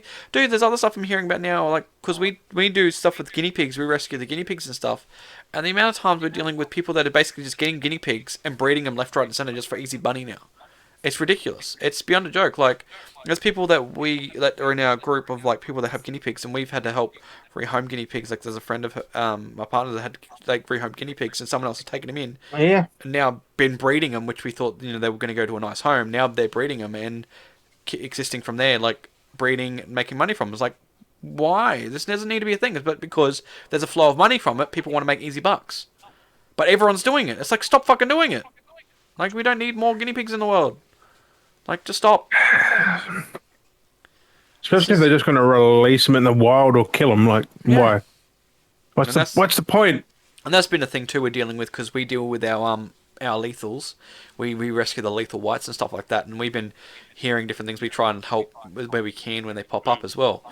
But there's been a few people where it's been really frustrating lately that we've been trying to outreach. We've had people try and outreach for us, been like, hey, contact these people. They'll take the guinea pigs on that are lethal whites, and they're just not doing anything. And they just end up knocking the guinea pigs on the head. And it's just like, and they're like, oh no, I did this. And so I was like, well, no, that doesn't make sense because it's the week. And there's different times where it's just like, no, this doesn't add up that you're doing this humanely, because this is a weekend that this has been happening on. Well, that's the thing. Like, you can take it to an event if it's going to happen humanely, but we're hearing stories which doesn't add up, because these things have been happening on the weekends, which vets don't open on the weekend. And if they do, they're extra charge, which they're not going to pay their money. So they're either drowning the guinea pigs or smashing their heads in, which is it's really fucking uncomfortable to talk about. Like, that's cruel. Just stop breeding the fucking things. Like, stop breeding them, or at least relinquish them to someone that's like us, that's going to take them on and look after them. Like, don't fucking animal cruelty. Like, it's just beyond a joke. Vets are reasonable. If you say you've got guinea pigs, they'll fucking just take them. Yeah. Then that's the thing. There's this whole thing, because the RSPCA doesn't really do much against guinea pigs and the help of them. No one really helps. Dogs and cats. Yeah. And it's just wrong, the discrimination that people have Just give them against to the guinea dogs pigs. and cats. Oh God. You can't even believe you said that. It just came. He said that was PCA. Just give them to the dogs and cats. That would use chew toys or something. I Oh don't no. fucking know. But it's just like it's just fucked that what people are doing, and it's just like They should just be a wild animal to begin with. Like that's what they usually were. that's exactly it. They were that. It's just Then they got apparently house trained, but they're not really. They're not domesticated at all. It's in that grey area. I mean, if you can raise them from birth to make them barely domesticated, who's that there you got? I'm just checking his eye. Here, bring him here. Yeah, but As an even example. still, it's a no. As an example. We've got a white guinea pig here. This is a lethal white. So he's blind and deaf. Hey, buddy. You can kind of see his eye there is actually quite small. Mm. The other side, he's got a bit of a larger eye, but he can't actually see out of his eyes. But I'll say, hey, buddy, but he can't hear. He can still smell. He's like, oh. You get the vibrations, yeah. I guess. So he gets the pats and he still gets the attention and hugs, and that's what we look after. We look after the guinea pigs and give them care, and on there and let them grow old and let them pass. Just give them a life, and that's the sad thing. Like no one, huh? And you give Through that, Mr. Bond. Mr. Bond. Mr. Bond. So that's exactly it. Like how hard is it to really look Just after don't guinea have it in pigs? the first place. That's what they should be doing. But there's just too much breeding of them. It's just like, why do people want to have the incentive to breed? Because someone does it and they think, oh yeah, I can do that for an easy buck. It's just ridiculous. You know how hard guinea pigs are to fucking look after. Especially like Satins and Lethal Whites. Like we've got an article up of all this stuff because Al's been writing it all out. So she's been going through, and I've been telling her, yeah, do it. Get this website going. Get the. She's got articles she's writing for a magazine. I mean, the proper way you meant to do it, meant to get just a normal fucking guinea pig, put them in a hatch outside, put them in their own thing, and just move them around every fucking day. They're easy to care for. People don't think they're too easy. Then they fuck up. They get too many, and then that's where it gets harder when you have one or too many. two. That's fine. They have them in a hutch outside. Just give them the fresh grass and water every day. Move them around. Exactly. And make sure it's male and female, not male and female. That's what you make a mistake. Many. It's fucking annoying. But definitely, I mean, 2 is best because they're co. I mean, you can have one, but you can have one, but they're definitely a co. They're a social animal, so they need just like humans, well, any creature really. They need at least 2. Yeah. So that's exactly it. So that's the thing that we've been dealing with on the side as well. We're a rescue as well, so we deal with all the lethals. So that takes up the time, so I thought I'd mention that. So I might as well mention the page for her as well. So we've got a Facebook page, Minty and Friends. Minty and Friends. Explaining about Satin Lethals too. Oh, is that? Yeah, we got a Satin Lethal here as well. She's actually shiny. Do you see the shininess? No, you can't see it. Nah. So that's a new thing we're starting to find too with all the breeding. I might as well make awareness of that. So that's another thing we're finding. It's actually getting worse with the breeding as well. That there's a lot more crossbreeds that we're starting to find Satins that are lethal whites as well. So Satins is another breed that's they're like Pokemon. They're like it's like the shiny. It's like it's a shiny. I had one of those. I think I had one of those. It was a brown and it's very silver shiny. one. And it's very shiny. Like you can tell because it's like almost translucent fur. It had long hair too. So you can kind of tell, like longish hair. It wasn't long, but so she's aware. They have slight hearing and some can be slight deaf because of the whole lethal side of things, but they're still defective as being Satins like to take extra care because there's different health problems they have. So then there's the teeth you got to worry about and their different health. So they have extra diets they got to be on as well. Huh? Hello. Satins are bone disease. Oh, bones and their bone disease as well. Bones decay. So yeah, so there's there's bone disease that people can sometimes get with the brittle bones. They have the same thing that they actually have that as well. So when they get older, their bones decay easier, so they can get broken like limbs and stuff like that can happen. So you don't just keep them on flat surfaces, don't let them fall off anything. So there's a lot of that as well. So here you go. So there's a lot of that, but we're finding that now is where lethals were a thing, and we're starting to find even I think colours we're starting to find almost as well. Are starting to get like that. So it used to be a thing where it was only common as whites being blind and deaf, but we're starting to find because of all this breeding. You get other ones, but they were a lot rarer. Well, this was bad. We actually had one guinea pig we got. and he was that bad from inbreeding. He had like kef flip, and it was like really bad kef flip, and half his eye socket was missing. But he was aware, and it was like, what the fuck? Like, we tried keeping an eye on him and try and help him as best, because he seemed fine. He still, even though he had the kef flip and it was a bit deformed, he still seemed fairly okay. But he was a pup, and he couldn't actually hold on. He ended up giving him, like, he passed himself, unfortunately. But like, we try and help the best we can if we see we can, you know, if we think it seems fine. Like, don't forget he was left in a letterbox. oh, that's the other thing too. Yeah, someone left him in a letterbox. Oh yeah, that one. Yeah, someone dumped him in a letterbox. So yeah, it's fucked up. Like, it's really fucked up what people do. But like, we're starting to see. You didn't check that for a week. Oh my god. Yeah, like, that was someone's letterbox they just dumped him in. It's just like, oh, he will leave him here. It's like, if you're away, like, how are they going to know? But because of this breeding's happening so much, we're seeing crossbreeds. So where it used to be just lethal whites, which was the term because it was whites that were blind and deaf.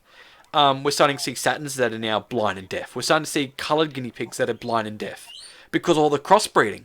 And just breeding, and it's getting really fucked up.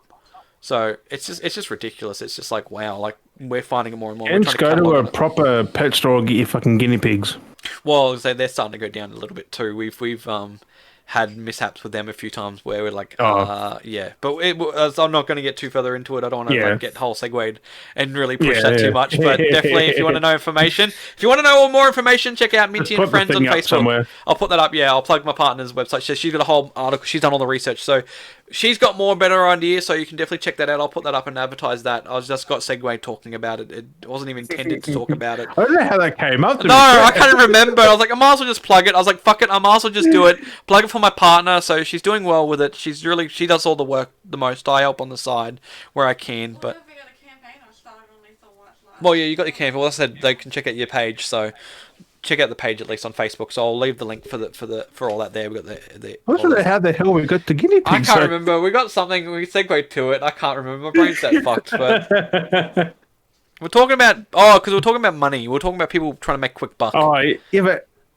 Luckily, we didn't have Eddie on. Sorry, Eddie, if you were here. We would have segued. We would have segued something completely different even then. Like, that was from money, people making a quick buck, because that was a story actually me and Al were talking about earlier.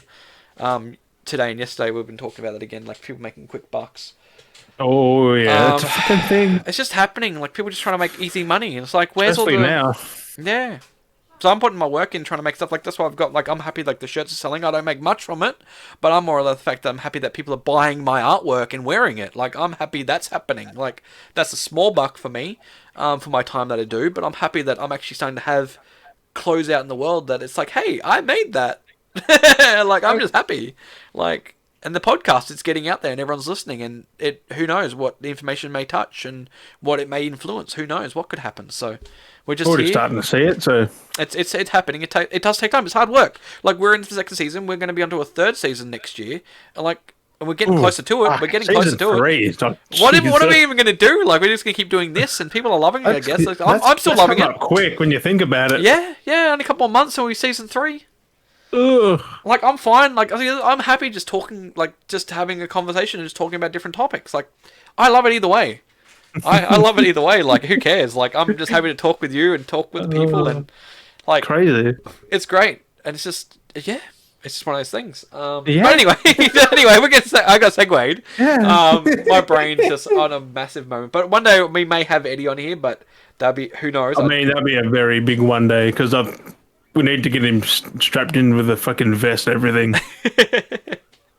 It's got to be. Do you think that was a weird segue? That'd be a lot. Weirder. I do have a plan for a video that will pop up on the channel when I get around to. I think it was just you and Eddie, wasn't it? Because yeah, I haven't done it yet with him. But I got to write up the questions I got to ask because I want to go through it because I'm still waiting on statistics that's been happening. With his like with that whole video of his being viral and stuff like that. I want someone I can talk to. So. You know what? Yeah, because I don't want to be in there because you know what I'm like with him. So no, it makes it easy when it's one-on-one anyway. It's a nice little one-on-one interview instead of having two interviewers with a host. Imagine having that 2 interviewers with a guest. Like, that'd be interesting. I mean, we kind of did with Wookie and Juddy and... Yeah, a little bit different. But they kind of became, like, hosts as well, to the sense they're, like, not really guests anymore.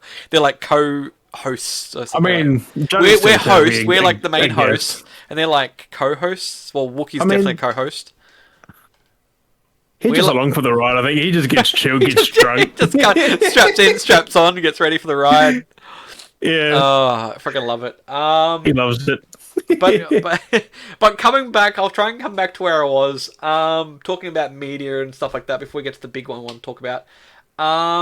This is an interesting one. So, Hugh Jackman's new movie with the weirdest name. I keep fucking up. The Reminiscence, The Reminiscence, Reminiscence, or something like that. So apparently that did really Evan- bad. Evanescence, Benevolence.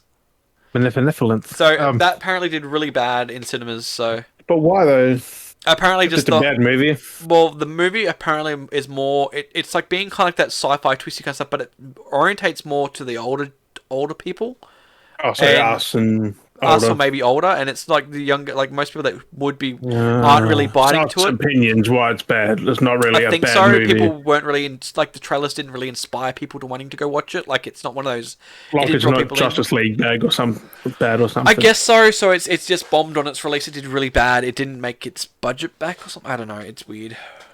It's only been a few days or something. Less. Like, Been out give for a it while now, time. but yeah. So I don't know. It just Thanks I saw to that. fucking Marvel movies, things are gonna be Yeah. So that was actually I got that make earlier money in the week. that fucking weekend. That was actually earlier in the Fast week. It's so 9 weird that that was the earlier of the week I heard that. made so much. I realised. Yeah. Fast Yeah. 9, Oh that- yeah. Oh, that Like, made. I recently got numbers for that and 900 million or something. Like, Oh nearly yeah. a billion. That made a lot of money. Like, fuck. And people say it's bad. Like, come on. Another thing that was earlier in the week, which was okay. This is the funny one. I'll come back to the other one. So you love your Buffy. You love your Buffy, don't Oh you? yeah, the Vampire Slayer. Yeah. So this was the headline. Buffy actor Nicholas Brendan. Did you hear about what happened with him? Oh no, what happened to him? He was arrested. He's been going. He was arrested for alleged prescription fraud. So he'd been apparently they must arrest him. They must have found like fraudulent Prescription scripts. fraud. What the Yeah, fuck he had is it? he had fraudulent scripts and he'd been like claiming on them and stuff, and I don't know, like I mean, that's serious, but why was he doing it? drugs for some weird reason. He was getting drugs, so I mean, he did seem a bit twitchy. so that was a funny one. I thought I'd bring up. I was like, I've got to bring this Because up. I legit saw him on Cameo. Yep, I was on Cameo and he got like, he looks so fucking, he's like a has-been, washed Out up of it. has-been almost. yeah. And I he's get just the trying- long hair, like the long grey, the long beard. It's just, That's what like, gets me with a lot of done. these actors. Like, there's a lot of actors that technically become Like, he's still washed up. doing things, but he not as big as he was back when he was like 20 That's exactly because he wasn't in those relevant. or 30, whatever the fuck he was. You get to a point where you just become out of it, and merch isn't really a thing anymore, and you don't have that branding to make money off of, and but you're still like big, so you still got something. But Yeah.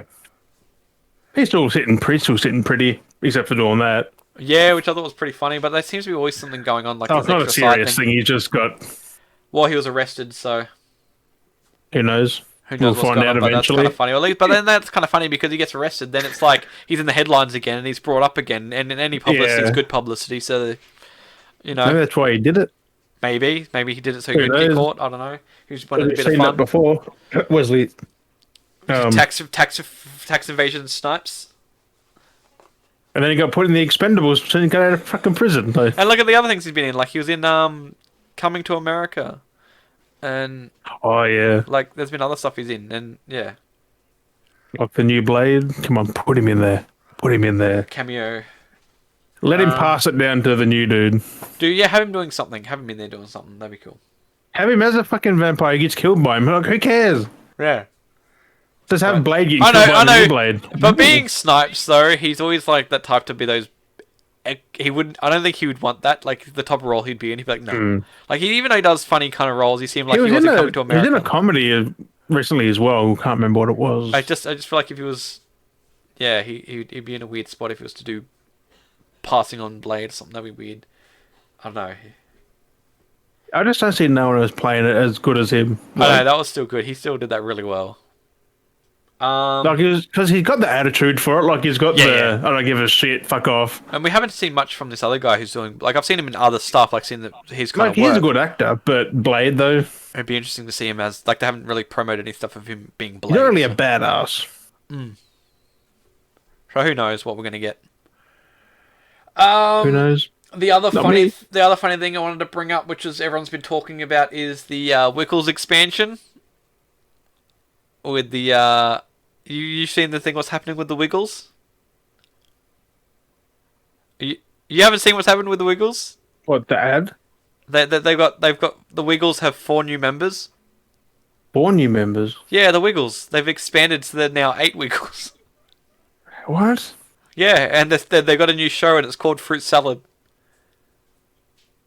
I had no idea. I don't have kids, Daz. No, well, I thought in general, like it's an Australian thing, the Wiggles. And it's like, but yeah, they've I don't have expanded. kids. I So don't watch the Wiggles. I don't keep up with the Wiggles. oh man, the Wiggles are like Australian heritage. The freaking the cockroaches. Not now. So yeah, so what does it work out to be? They 'Cause were until like every member left. well, the 3 of them are mainly old, and then Anthony still hangs around. They got 3 new members. Anthony doesn't sing. No, He that fucking was lip syncs everything. that was the biggest thing. Well, he used to sing in other stuff, but like with Wiggles I found itself. out because he's got a deep voice when he sings. So Yeah, like, yeah. he didn't fit the Wiggles. He's like Simon. He's like Simon in the newer one of the newer Yeah. Wiggles where he's got the deep voice.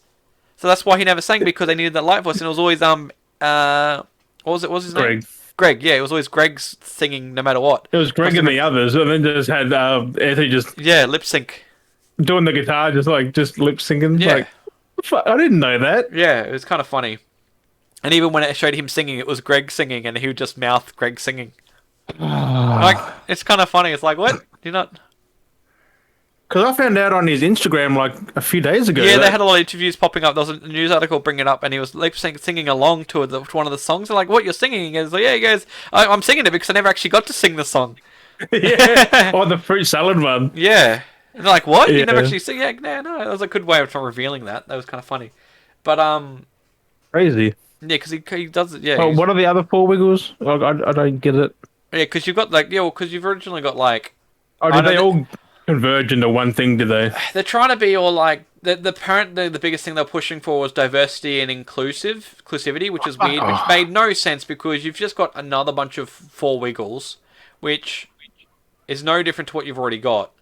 One of the Wiggles they had was a Tishay or whatever her name was, is she was like, I like to dance, and she's doing all like these dance moves and being all funky. I'm like, are you a Fortnite character? Like, The Wiggles don't really. I mean, they dance, but they but she was mostly being sing. yeah, but Dancing comes after. she was being all about dance and stuff like that. I'm like, what, are you a Fortnite character now? Like, is that what you're trying to push? Because she was all like, I can dance, and she's doing all these different, like, kind of like moat style stuff. I'm like, are you a Fortnite character?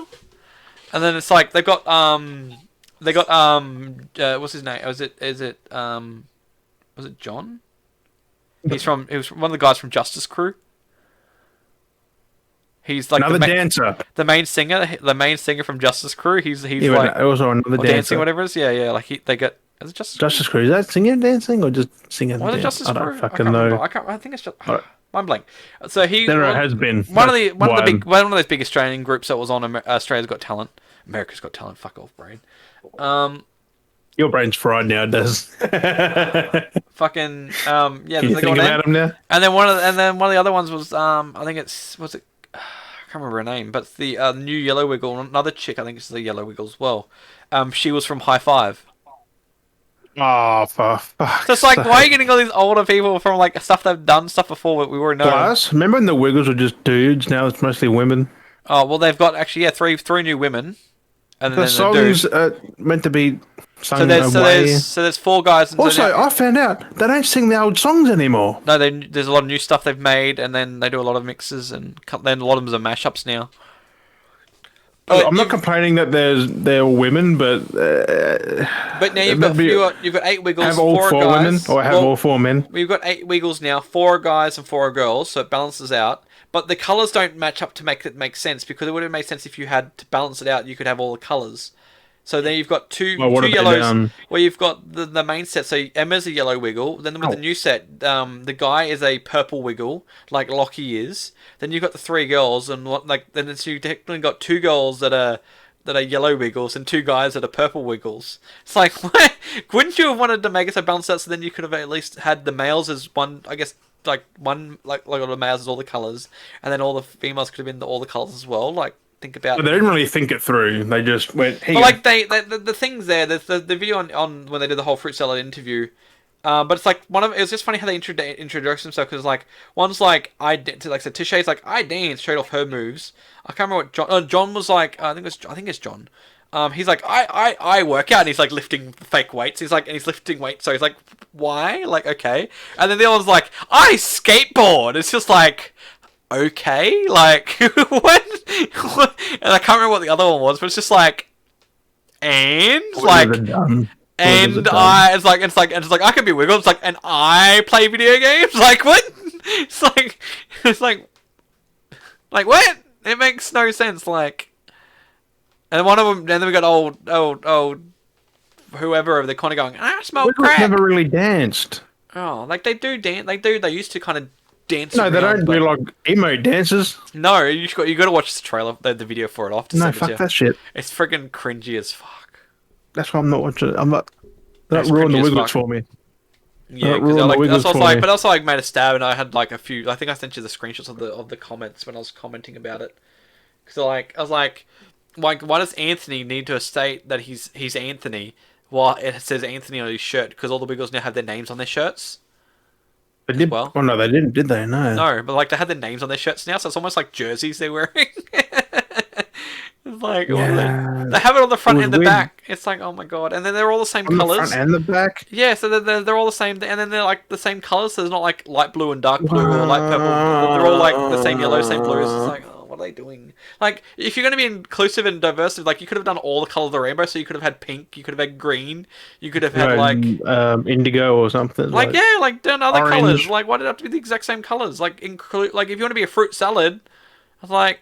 But I like have contrast. I kind of made a little joke, which I thought was kind of funny though. Out of all the things, so it's like we want to be diverse and inclusive, and we're going to call ourselves fruit salad. Like, do they not think their advertisement?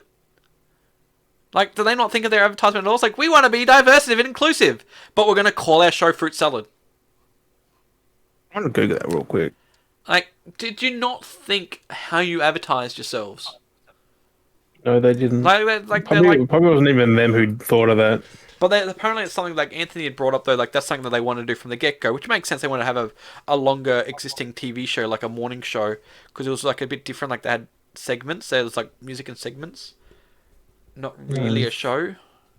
No. The Wiggles died when the band fucking broke up. Well, yeah, because they got old because of health issues and stuff.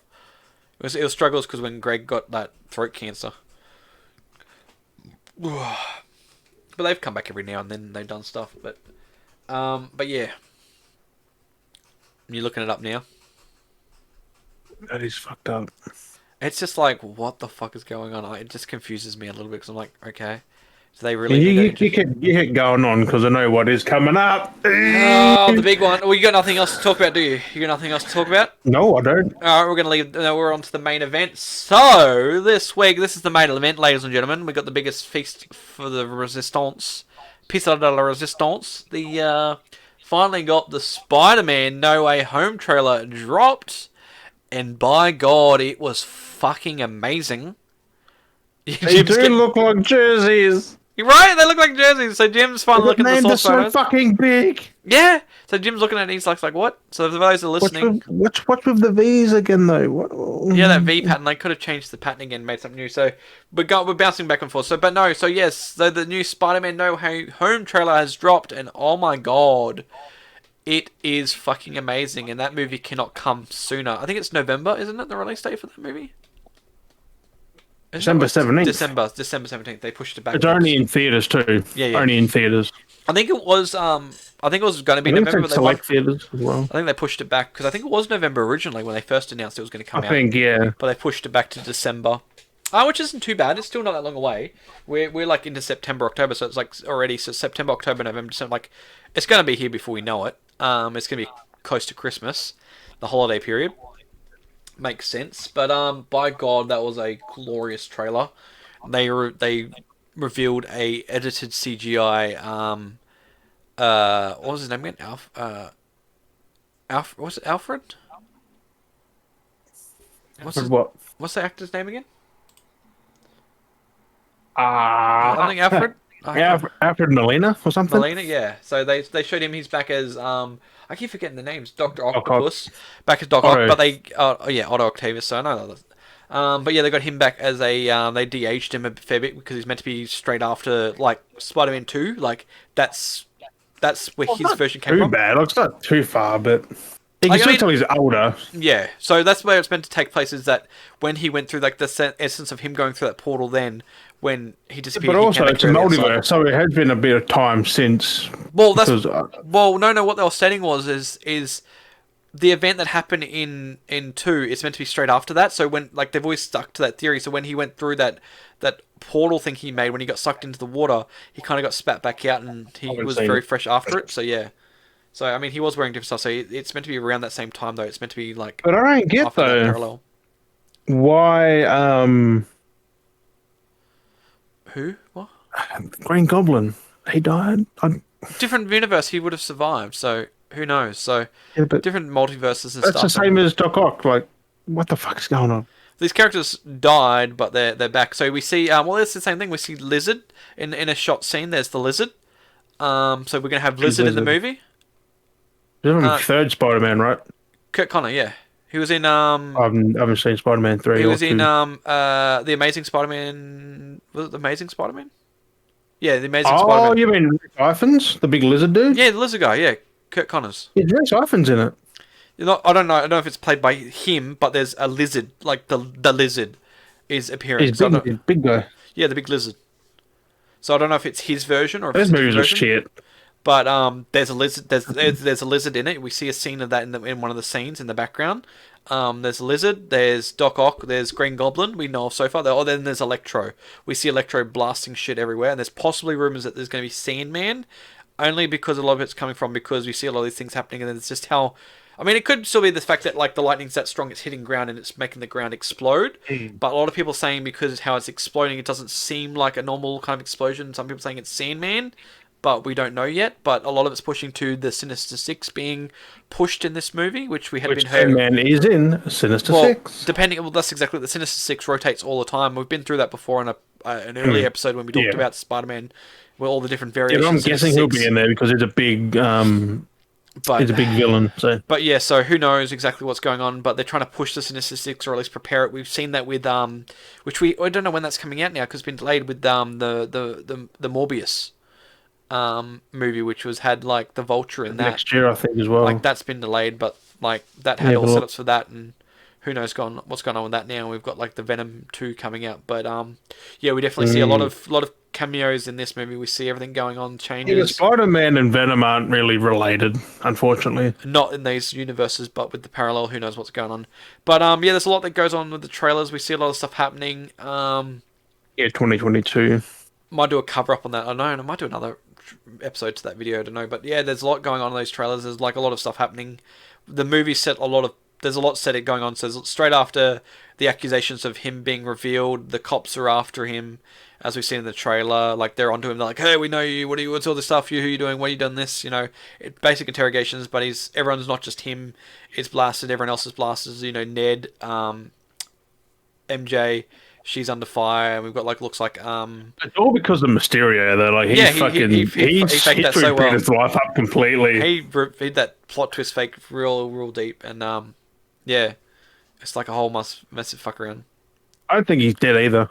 To be fair. Oh, that's exactly. I think it's going to be in that movie. He could come back. Like that's the thing. We won't know until we see what's going on. He blew up, but we didn't see him blow up. So who knows? Who knows what's going on? So he's part of the Sinister Six as well. Where if they're bringing all these in with him, he's definitely in there. He could come back. You know, that's exactly it. Who knows? But even with the multiverse side of things, it could even if he came back, it could be a multiverse version. He wouldn't know Spider-Man is Peter Parker though. He wouldn't know who he is because from a different universe. Well. He probably hasn't seen him, so. Well, multiverse stuff. That's why sometimes... I'm keen because Doc Ock's just like, "Hello, Peter," and it's like that's Tobey Maguire. Like, well, that's exactly the thing too, because there's a lot of things where they're not showing a lot to the things, and different scenes are going on, and that's the thing. You got different stuff where you got variants which know that are different variants because you think parallel cycles to stuff. But just the way that he said, like whether it's actually a scene from the movie or if it's a scene for the trailer, because they've done that before with movies in the past. People will do scenes that are for the trailer to hype up the trailer, but when the movie comes around, Marvel ones are usually on Oh no, they've Like, they've done that before. They've done that before where they've baited people where they had a scene in the trailer for something to spice up the trailer, but then when you watch the movie, that So scene you isn't wouldn't in the just record trailer. that just for a trailer. Like, that's in the movie. Oh no, you do that. There was a scene in one of the Guardians of the Galaxy trailers that was like a cool interaction scene that was only done in the trailer. It wasn't in the movie, but it was a really cool, keen scene. I'm like, I'm waiting for this scene, and it never happened. I'm like, oh, but where is it? But it was only I for the reckon trailer. that's a whole set piece. So he just comes up and just like with a big fucking grin on his face. Yeah, so it's going to be know. interesting to see. Like, who knows what's It going to doesn't happen? fit with what happened to Holland Spider-Man because he's in his suit, like he's in normal clothes. He wouldn't be fighting Doc Ock in normal clothes. Well, the scenes are cut. The whole scene we see him where he's in normal clothes and he turns into the spider, like he puts a spider suit on. Yeah, that's that the Hello scene's- Peter and cuts to that. I was like, they're two different. That scene, which is fucking already things. a lot of the scenes have been broken down. So that scene's part of the Goblin scene. So when you see him posing and standing up for that, that's when the explosion goes off. The thing rolls in. He's there. Everything's Goblin. going on. The ball rolls in, and then you hear this, and then he's like, "Oh, ready for the action." And that's when we'll see Goblin. And that scene with Doc Ock was a completely different set scene Or the altogether. Iron Spider, I reckon. So we've seen With the different one with the suits. big spider. That would have Yeah. been Doc Ock because he would have had to get up with him or something. Well, from what the narrative is going, there's an upgrade to the Iron Spider suit. That's at the end of the movie. Apparently, there's some spoilers going around already. The narrative from how things are pointing. Don't know if they're actually the way that they're going to go, but apparently the Iron suit's at the end of the movie, possibly because we see the new Dark suit, which is the Which I'm thinking Doc Ock end of the movie setting up the next one. Then maybe which could be setting up for even the Sinister Six, like the actual Sinister Six movie that they're all talking about doing. It just sucks kind of the Vulture in that because they're actually Marvel, like they're Oh Marvel. no, they can still do it. They're still able to do it because the Morbius was in Vulture, and Morbius is under the No, Vulture's in Morbius, you mean? Yeah. So I'm saying Vulture's in Morbius, but that Morbius movie is under the Sony. It's Which under is- Sony as well. So they could have That's Vulture because that's Vulture's weird. appearing in that. So they could have Vulture in later up in the Sinister Six movie. He could come back in that, or we might see Yeah, Scorpion. played Or by something like that. someone else though, I think. No. He'll be still coming back because he's reprising his role in Morbius. Whatever they've done, it's weird. Yeah, they still own They've rights done to that. they've done weird things to him though, like What do you mean? because Venom's Sony, right? Isn't it too? Sony's right, but what happened there was because they made that universe before the agreements went through. They made so the problem was because the Spider. So you got the Spider-Man agreement that timeline was agreed with the whole narrative, so they agreed with that, and then they had the promise to put. They wanted to do the Venom movie, but they didn't have any agreements alignments yet, so they made another movie to make extra franchises, but the agreements didn't match up with that, so they had to just They're go. trying Oh, to here's this weave them movie. together now. And now they've got the new movie, which is starting to get. They're starting to get that rights tie-in, but they got to narrative it so it's not just like, oh, here's a tie-in now. Like you got I'm actually hoping the Spider-Man kind of ends here, like Holland Spider-Man. I want someone else to Spider-Man now. He's had 3 movies. Well, we might be getting close to getting the Miles Morales movie. That might be tying in closer to that Miles. now. So that's the thing as well. We might be eventually I getting was a Miles whiny Morales. kid. Well, it depends on how they do it. That's the other thing too. Depends on the version they do and It how was they like do it. Spider-Verse. It wouldn't be too bad. So that's the thing as well. That's So already been done though in animation forms. That's But already it's- had his it's- movie. it's going to be interesting. I mean, we have seen what they now like you see like you look at like what's the Tobey Maguire universe. You see how they like Sam Raimi had to deal with the third. Is Maguire going to take over? Maybe like because he can still probably do it. I don't think they'll go that directive. Definitely not Garfield. I don't think he's in that movie. No, he won't. But like it's interesting. So I was gonna say, coming back to it, it's interesting to see what they tried to do back in the day, like Sam Raimi with Sony when they did the third movie, trying to have like this is to compare with the rest of other movies. But like you see how they try to do a narrative with multiple like was one hero with multiple arcs who you had like Sandman, like the whole new Green Goblin with Harry, and then you had like Venom. All kind of going on with that narrative, and you see interesting to see how that kind of had too much going on, and it kind of was a flop. But then you compare to like what Marvel's done when you've got like okay, yeah, it's 2 different movies to explain the narrative, but you look at like Infinity War and like Endgame, and That's you pretty see, much just Thanos though. Like just but that's what I'm saying. But like you look at that, but like you look at that, like you had like Thanos being the main bad guy, but you had like that's the a henchmen. 3-hour movie. But that's what I'm saying. Like you look at either one of those movies. Spider-Man's an hour and a half. Like Well, that's what I'm getting at. Like, you look at those movies and you see how much they managed to work with that almost 3-hour plot line, at how they managed to write all these different arcs going on, and they were able to fit them all nicely. And it'd be interesting to see how they're going to, because this is like a 2 hour, 2 hour movie. 3 was like 20 years ago, nearly. And it's interesting. That's what I'm saying. Like, it's interesting to see what they managed to work with, then fitting all this going on. And now you look at the plate that we're getting with Spider-Man now as a third movie. We've got Electro, we've got Octopus, we've got Lizard making a cameo, we've got Goblin. Which Goblin is it? Harry or is it Norman? It's still leading back to Norman. Because I heard that it could be Harry. Yeah, well, that's what I kept seeing. To me, that's what I brought up myself, was, to me, when I heard the voice play, it almost sounded like James Franco to me, personally. A little bit. It sounded like that. I heard Willem Dafoe, but he's a bit old now to, let's say, but then you'll say Willem Dafoe. Well, That's, I mean, you had Willem Dafoe at the same time, but it's like, he didn't sound the way he sounded. Like that laughing that thing rolls in. Yeah, like he had that, but it was kind of weird. Harry did that as well in one of the other movies. Like, he did the same kind of laugh. When he went mad, when he went crazy, yeah. But I'm like, which one is it? But it's like, it's interesting looking at movies now, though, because the same as, like, again, like, compare with Suicide Squad, this is DC, that's why I didn't want to bring up DC. But it's interesting now. He didn't really talk, he just laughed, so we don't know who it is. Well, he says a line and then he laughs. He goes, ha ha. Oh, there's a whole but he doesn't really say much, it's just a quick... small snippet line, yeah. When the thing rolls. A sentence, yeah. But, so it's like... It's definitely interesting to see movies at a standpoint now. This was going to go to, like, a sensitivity where you can have movies now that have so much going on with all these multiple characters with kind of different, telling different stories at a time. Now than back then. And yeah, it's interesting, and like that's what I mean. It's kind of cool to see what we're going to have with this Spider-Man movie, where you've got to have Doctor Strange doing a narrative, like with whatever his agenda is. You've got Peter with that much. To be fair, no, he's got a fair bit because it ties in with the It's going to tie in with the multiverse. Multiverse. Yeah, that's going to be the on that though. Not. I mean, it starts with Spider-Man because that's the next one, right? The next movie is Multiverse of Madness. A lot of the talks too is possibly leaning to that the Doctor Strange might be Mephisto.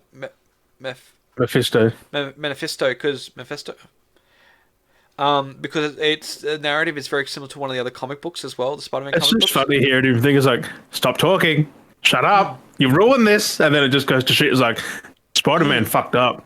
Well, that's the same thing too, because you see what happens. I've been looking at some of the breakdowns, and you see like the ring when it was like the one ring around it when he's doing the enchantment. There was the one ring, and then you see it kind of separate as he keeps talking, and you see like the different faded versions, which is like that ring's like that timeline that he's in, and then that's what they're a lot saying when it starts splitting is when he's doing that. When you see it shatter, that's his timeline there being the main one. Then there's another timeline, and then the's another timeline. That's what each ring is representing. That's because he couldn't shut Peter up, and he just kept talking. So, he's just like, it's getting worse. Just a lot of this explanation is definitely being balanced on because you haven't watched them. It is using a lot of narrative from WandaVision and Loki. That's why I try not to go into it. You don't need to watch them. But really. It's starting to explain. So they've actually used those shows to actually set up explanations to make it easier for people to understand what's happening. So it seems a bit more easier. Like, you can still watch these movies, but the narrative is explaining. Like, Rhino, Spider-Man fucked up. Yeah, Spider-Man definitely fucked up. But like, a lot of events like references have been used because like the rings of time and travel, like that's been referenced in Loki quite often. The whole loop of time. What happened to the sidekick though? He was smirking when he said he wouldn't do that spell. He's like, I won't do it, and then he winks. I was like, yeah, winks at Peter. Did he not realize he's not even have a straight face? He's smirking while he says he's not going to do it. Because he's talking to Peter, and Wong goes, "You better not do it," and he winks at Peter, going, "I'm going to do it. I'm doing it." No, but he's smiling and he says, "I won't do the spell." Like, he's literally smirking, like, yeah. So, and Doctor Strange, he's a bit of a. He likes I don't care what you think, he'll do it anyway. So that's exactly it. So it's interesting to like see. Like in one of the Avengers, like he could have took care of Thanos just right there. But he didn't. There's variables because he's a Nexus being, so there's a lot of things Nexus beings have to follow. Yeah, but he could have just saying. The same as Wanda. He could have saved Tony Stark. Wanda could have done shit as well. She's a Nexus being. She could have just snapped him and just killed him instantly. But there's variable things. That's relation to... much of a movie. Just like, bam, done. But that's the thing. Like, Loki kind of explains senses a little bit. There's reasons things can do things.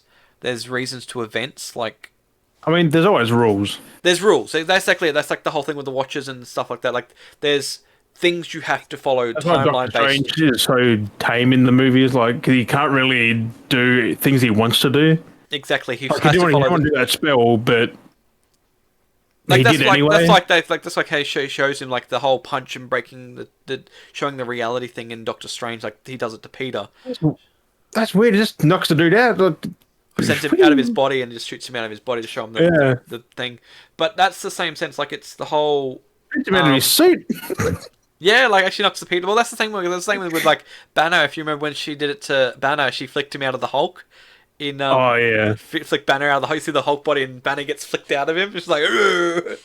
But like it's narrative stuff. So like there's stuff. That's why they're doing things because the show's really like everything Marvel. Things you see reference things that they like seems odd at one point is a reference to something that's going to happen later. Like they narrative like show things to you, suggest things Like to you in because they Ant-Man, mean they show things later. things in Ant-Man that happen a lot later too. Like, it's crazy. Like the quantum realm is a reference to things like that mean something somewhere else, and there's reference to everything. Because you knew when you got sucked into there that it was going to happen later. Like, something we was got happening. this, which they everything's- used later in Yep. Infinity War or something. Yep. Like, they used it way later in other movies. Exactly, everything's a reference. Everything means something. So even everything that's going on, like the other thing to look at is the What If series. There's stuff happening in the What If series that are references to what we're going to see later on. Because a lot of the stuff they're showing in the What If, there's rumors of what's going to be happening in the movies, and the looks of like mantles being passed on. Like as we see, like we've got the Falcon as being Captain America so far. You know, Captain America 4, that new movie is Anthony Mackie. I was like, I'm not going to watch it, I don't think. It's gonna be. Really? It's gonna be good. I reckon it's gonna be pretty good. But Once the old Avengers are done, I'm just going to not care because... well, there's a lot of the stuff going on with the shows and stuff that's happening. The reason being is with the whole multiverse opening up. There's looks at bringing in because Captain Britain exists. They're not going that route though because they've now made Captain Carter. There's looks at actually bringing her as actually being the actual live action version of her in a movie, like appearing. So there's that narrative shifting a little bit. So it's kind of here's stuff we're putting out there to kind of suggest what could happen. If it works for those characters, we can tie them in because it's multiverse of stuff. So that's why multiverse gives them that opportunity to play with it and not have to always stick to the main source files. Like it still references those characters, but then they'll. I mean, it all still plays from comics, so... So that's exactly it, because in the comics... If you want to get ahead of the movies, just read all the fucking comics and you're fine. Well, that's exactly it, because there's always information that they're taking bits and pieces of, like, a lot of stuff, like the whole thing referencing the... Mephisto,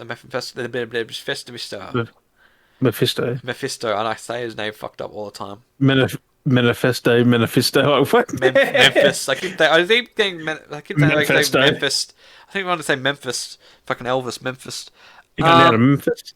But yeah, no. So it's there's a lot going on with this Spider-Man movie. Like I said, there's a lot going on that I'm keen for because of the fact that we've got like so many characters. It's going to be keen. Like we'll have some characters that are just going to be cameo characters. Like possibly with the Lizard, he might not have a big role, but he's a background character to show that hey, he is here. Doc Ock, they probably in there for a few scenes, and Doc Ock might have some taken out. Well, has some moments because jailed. we've got the Well, the other narrative rumors too is what's going on with the narrative of the story is Doc Ock's been trying to keep everyone in line because he knows the timeline's breaking. He kind of knows the timeline's breaking. So he's rounding people up. So he's trying to, because that's the other thing too. Is like characters exist in some timelines, but they're not in all timelines. Where Kang, for example, from Loki, he exists in all timelines. There's always a version of him exists where some characters where this universe has a Doc Ock, but these other universes don't. Or there's the Doc Ock in this universe, but he's not the same one that's like this version. So he's trying to like keep everything controlled. He would know that Peter. Like, he would know that that's Peter. So that's where it makes sense that it's Tobey Maguire's in there against Doc Ock. There's a lot they of would have rumors got for ripped through at the same time. Well, that's actually Same if as one's coming Sandman through and whatever. Green Goblin. Well, that's the thing. Well, that's the thing too. When with Loki, the whole timeline breaks. It breaks all at once. So it doesn't matter what time it's at.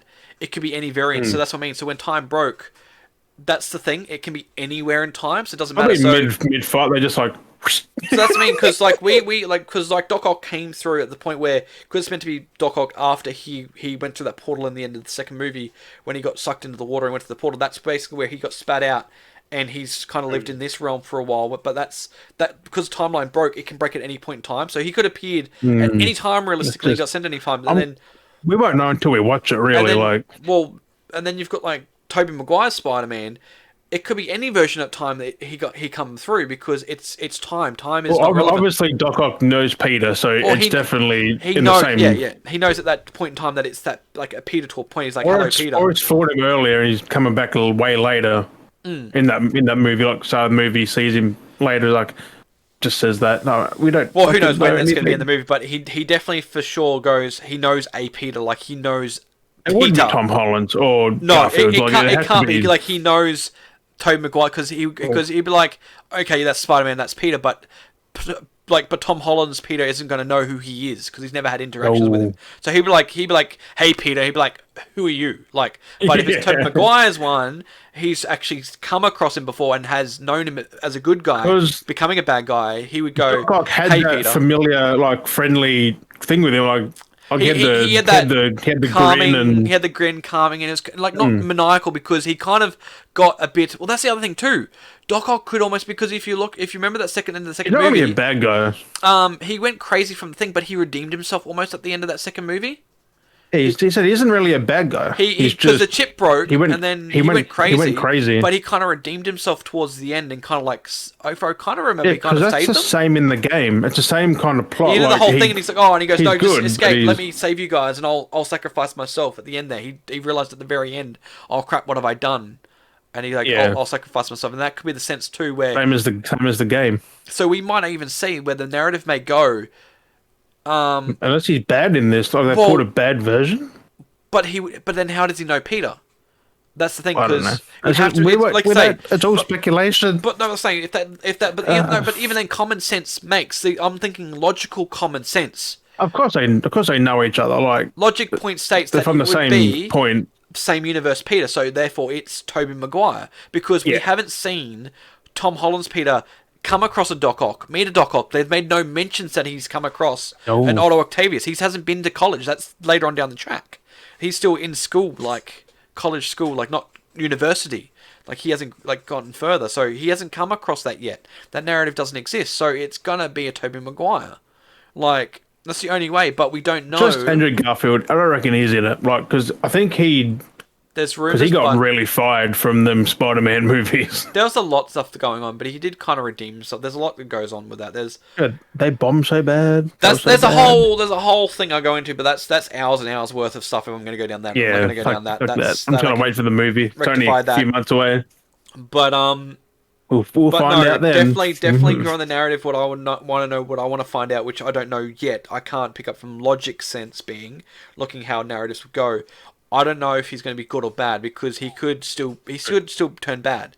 Who knows what's going to happen with this? But I mean, it'd be kind of cool if he's in it and he's good. That would be kind of a cool little twist because if he's kind of like good to help him in a sense, that'd be a different turn. That'd be a different play for the film. Like make it look like he's the bad guy because we Doc know he's Ock the bad wouldn't guy. He wouldn't really be able to take anyone down like Goblin or anyone because he's just. He could do pretty good. He could do a fair bit. So it'd be interesting to see. Because he's fucking powerful. Goblin has his moments. There's plenty of times. There's a lot of stuff. It depends what Goblin is though. Like, as well. I'm just keen to see who it is. Is it Harry, Norman? Like, Yeah. Well, see, it's very sketchy too because it wouldn't be James Franco from what we're going at. Like, it'd be cool because I thought it'd be cool, but it wouldn't be James Franco because he's basically blacklisted as an actor. No, it could be the other one out So it of could be the Amazing other guy, Spider-Man. or it could be a new character or a new actor. Is it altogether. Amazing Spider-Man? Had that DeHaan guy in it? But there was talk for a long time that Willem Dafoe was on set and he had been there and he'd been appearing, but whether he's going to be Norman, but that's the thing too, he could be just Norman going crazy. We don't know whether they're going to get, it is Goblin or it could be like, it could be any narrative. Like that's the thing. Just because he's there and it sounds like him, whether it's going to be, we're going to see every arc again of Norman happening, or is it going to be actual straight up? Maybe he dies the same way if it's him. Like just same thing happens, he's impaled again, and that's what I mean. There's narratives that can happen, like dimensions, parallel narratives. Like that's the thing. Like they could all die in the same way again. Like who knows? but definitely how it's going is Electro is Spider-Man could even die. because One of we them. see Electro with a big fight. Well, that's how Spider-Verse goes. We saw that with Spider-Verse. One of them usually dies. It's going to happen. It could be because there was always rumors too with the talks that there was a ceremony that happens in the movie and one of them dies.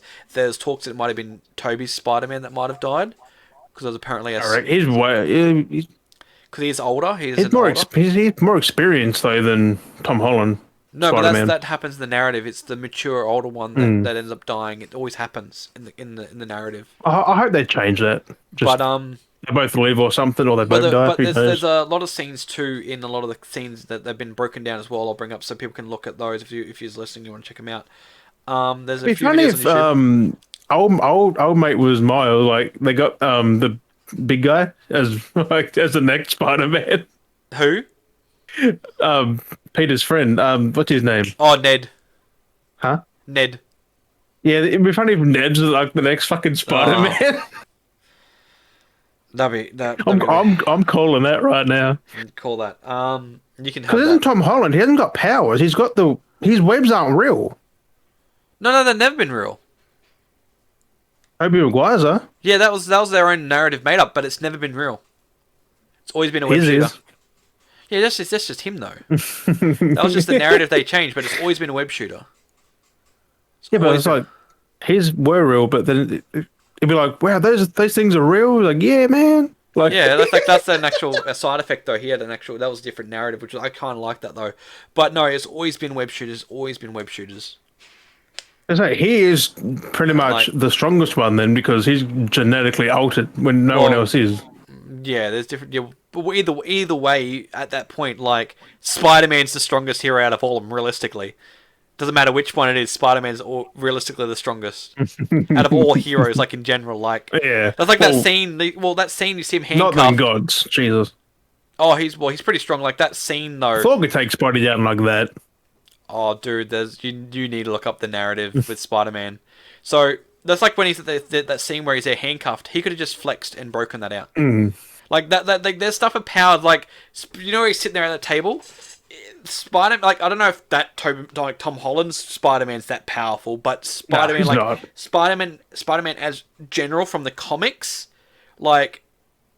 He is ridiculous. Like, there's some arcs that you read just following his narrative, like how strong he is. Ant-Man as well. He's fucking powerful too. Like Spider-Man's like, it's amazing that he can actually retain his strength and mobility and do stuff that controls his force.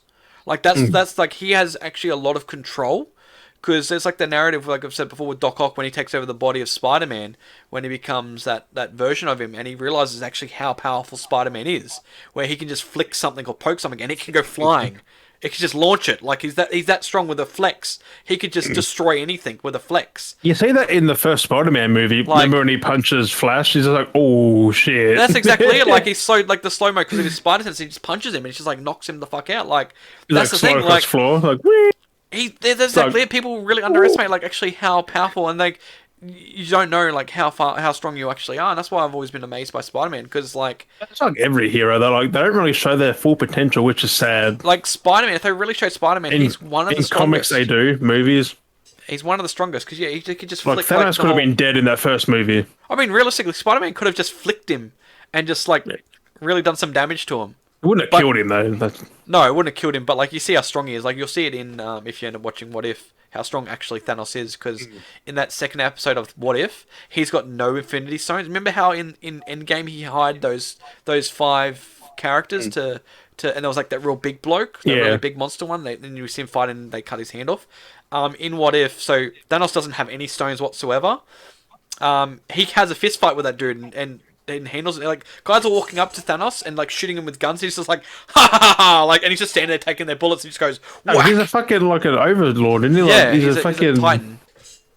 But like it's just funny watching him like how powerful he is without the stones. Like they really minimalized him. He didn't really need the stones, really. Like not really. He never needed them. It was just for the movies. Yeah, the narrative, and they showed that in the Loki series too. Like the parallel universes, like how many stones there actually are. Like he could have just squished every one of them. But that's what I mean, like Spider-Man, like they said, the struggle, and that's why like they actually kind of made that same sense too. Because if you do remember, how they take Spider-Man. Like, actually, is he really that strong in the MCU though, or he's just a regular dude as they're paying him off? So He's still very understanding his powers very early on still, because it was still very early on. Like, he never had a name for his secret at the Spidey that's tingle. not like the first Spider-Man movie. That's the best, like the best version. They got straight it's into so it. Real. Straight into it. He learnt everything. Like, you see him learning everything, understanding his, like, it's like hitting puberty. He's like, he's like, whoa, like, I'm fit now. Checking that out. Glasses don't work anymore. What the hell? I can And see then he does, perfect. like, the whole, and he goes, like, oh, I'm going to go on the roof. He's like, web, and he's doing the whole thing. He's like, how does this work? What am I doing? And he's like, what are all these different things? He's like, oh, and he's like, oh, okay. And then they try it. Like, he's actually, like, that's cool. Like, that's a narrative. Like, I've got to watch those again. That's so good. That's why I was confused. I'm like, Tom Holland just puts things on.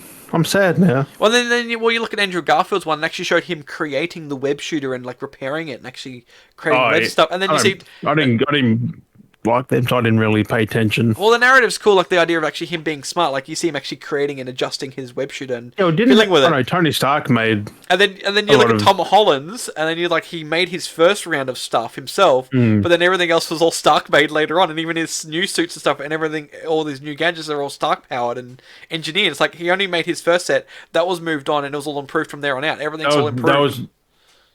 That was made pretty quick and discarded pretty fucking quick. Like, yeah, it's like, oh, you got your own suit. Oh, no, he didn't really get to use it, did he? He just made it and... Yeah, well, the thing is too, like, well, there's talks of where it goes through, like, that black suit we see in the new movie.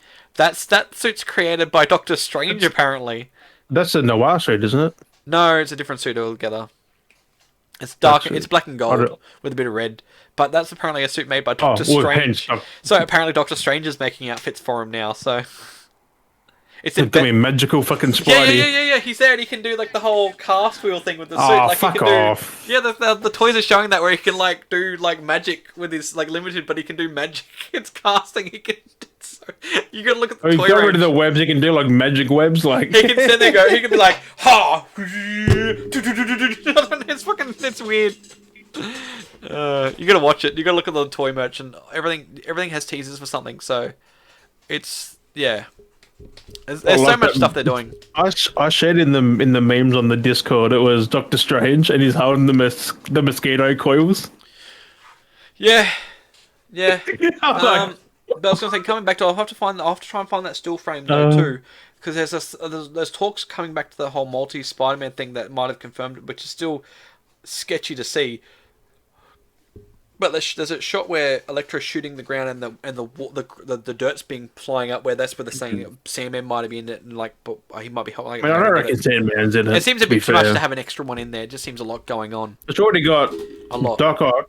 It's got Electro. a Goblin, Electro. That's three. You don't really want a fourth. And you already see Lizard in the background. Lizard. You don't want a fifth. And then you're balancing between Doctor Strange and Spider-Man. So plus Mysterio, if he's in there. I don't know if they'll take that away because he was in there. They might see cameo references, from the second movie. That might pop up in that as a sense, but you might not actually see him in it. But no, there's a still frame. He could be in there. He didn't necessarily die, so he could still be there. I feel like if they were to do it, like, he would have to not. I don't think he would come back so soon. It'd be maybe like, I think if we're gonna see anything. 4 years difference. I only think. I mean, 4 years real time, not movie. That happens straight after that happened. It's all narrative. It's all like. It depends how much time happens. To be fair, it's like within. It's like he's been on the run for like a month or something like that. A couple of months he's been on the run for. Because he was fully suited up, he wouldn't have died. No, he wouldn't come back that soon. He wouldn't come back like 4 months later. It's too soon for him to come back. He would want to hide himself for a while and plan up. Because he's Mysterio, who'd want to plan a nice, like, kind of like fuck around reveal. I thought he was a good guy until. But he was so friendly, like. Oh, and he was just like, fuck you, Peter. Mysterio. It's all about magic and trickery and fucking stuff. Fuck you, Peter. But no, there's a still shot where we see Electro. I have to find it. Shooting at and like. I want to watch the breakdown because I haven't seen that yet. You'll see in the they'll show in the breakdown because you see in the foreground down low you see because they make note because you see Spider-Man in the black suit with the gold, but then you see a scene where it's like a black suit. But you see the webbing, how the webbing is laid over the suit, right? Also, it depends what Spider-Man it is. So that's what everyone's talking about. Yeah, that could be the Toby one in that suit. That's what I'm getting at because you'll see the design where you see how the black suit they've got for the new, like the Doctor Strange black suit one they've made, where it's gold, but you see how the webbing sits across the body. and then you'll see in this still frame where people have paused it to break it down. You'll see a black suit, but the webbings look white, but the webbing looks more like the Tobey Maguire black suit.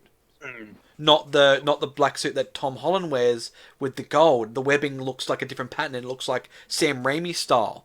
That's where a lot of people are saying that's Tobey Just Maguire's the webs black on suit. across and down. Yeah, it's in that appropriate pattern with that 3D, because his were more 3D, where because all Tom Holland's are very flat to the suit. They're not really 3D. They're not really popping out. Yeah. They're all flat lines into the suit. Because the ones in the Raimi ones were on top of the suit. And that's why people are saying that Toby's got the black suit, because you see a black suit, but these white webbings are over the actual costume. Venom suit, maybe. Yeah, they're actually embossed off of it.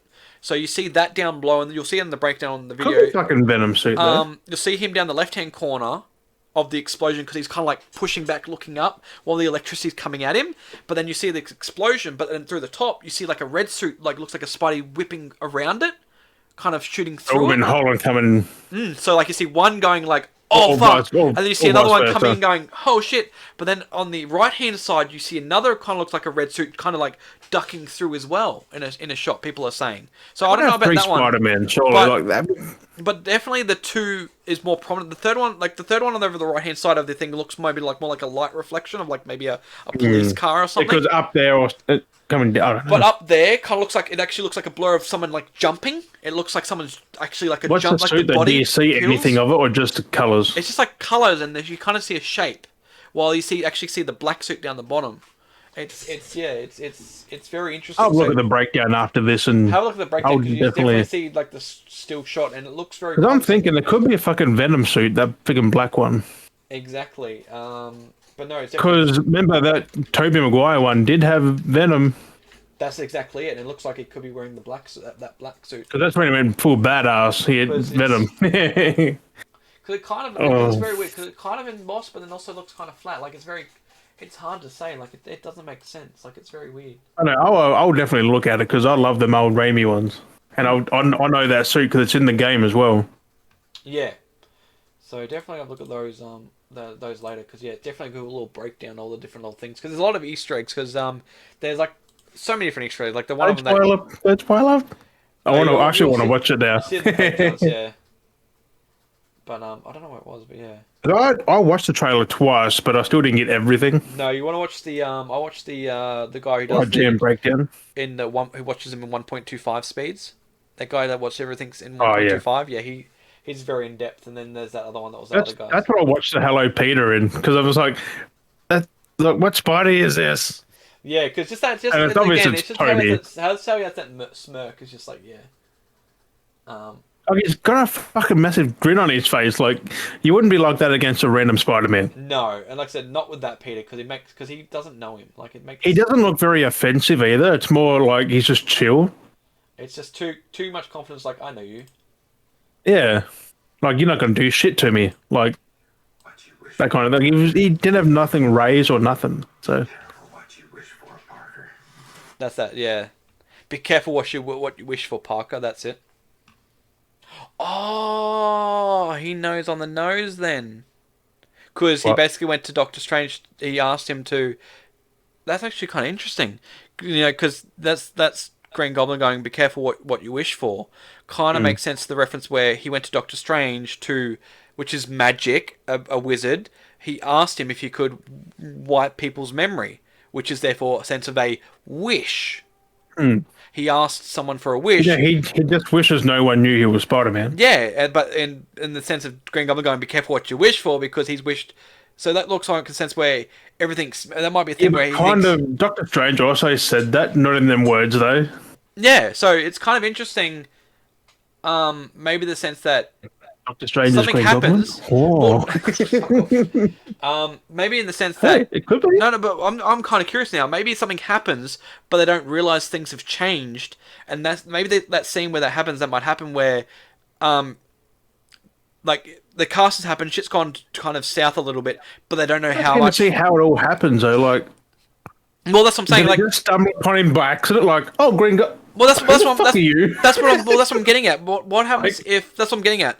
What if the narrative is like he does the whole cast, things kind of turn kind of like because he's the whole thing break, the whole kind of flying through space thing kind of happens like in Doctor Strange. what if that happens, but they don't know the actual ramifications of what has actually Yeah, happened? but you also see him afterwards, and they're still in the same. No, that's what I mean, though. Like, what happens if something happens, like, the whole thing kind of falls apart, but they don't actually know the actual ramifications of what they've actually done? If that makes sense, they don't know that they've actually opened of course, up. fucking Doctor Strange knows what he's done. No, like, he's done that, he knows something's gone bad, but they don't actually know that they've opened up. Oh, he would know that, surely. But that's what I'm saying, though. Someone does. Like, that's what I'm saying, like, what if he knows something's happened, but he doesn't know the Like full his sidekick, extent? because it's like, something's not right. Well, he's off wherever it is, somewhere else. But, like, what happens if they've done that? Don't know the full extent. He said, just to say typical to Peter, just stay low. And no one really knows that he's Spider-Man, the whole thing. Because that's why it's now the sense that no one knows he's Spider-Man again, because it kind of worked. I don't reckon it would have worked. I reckon it just fucked everything up for him. No, well, that's what I'm wondering. This is what... So this is what I'm thinking. So, hear me out. So, what happens if he's done the whole spell, shit goes awry, they think, okay, something's happened, we don't know the full extent of it, we kind of get an idea, they kind of like, just forget about it, everyone should forget you, and like, we'll just let it blow over kind of thing. Everything seems fine, no one knows he's, like, it's kind of worked a bit, so no one knows he's Spider-Man, but then, that Green Goblin, there's like something going on, so he's typically showing up to a typical, like, crime event, something's happening, he's like, oh, what's going on here, I'm going to save some people, and then it's like, but then the Green Goblin knows. Like, he knows what he's actually done. But I reckon that spell didn't work, and everyone still knows he's Spider-Man. Like, you reckon? They're going to still know that he's revealed?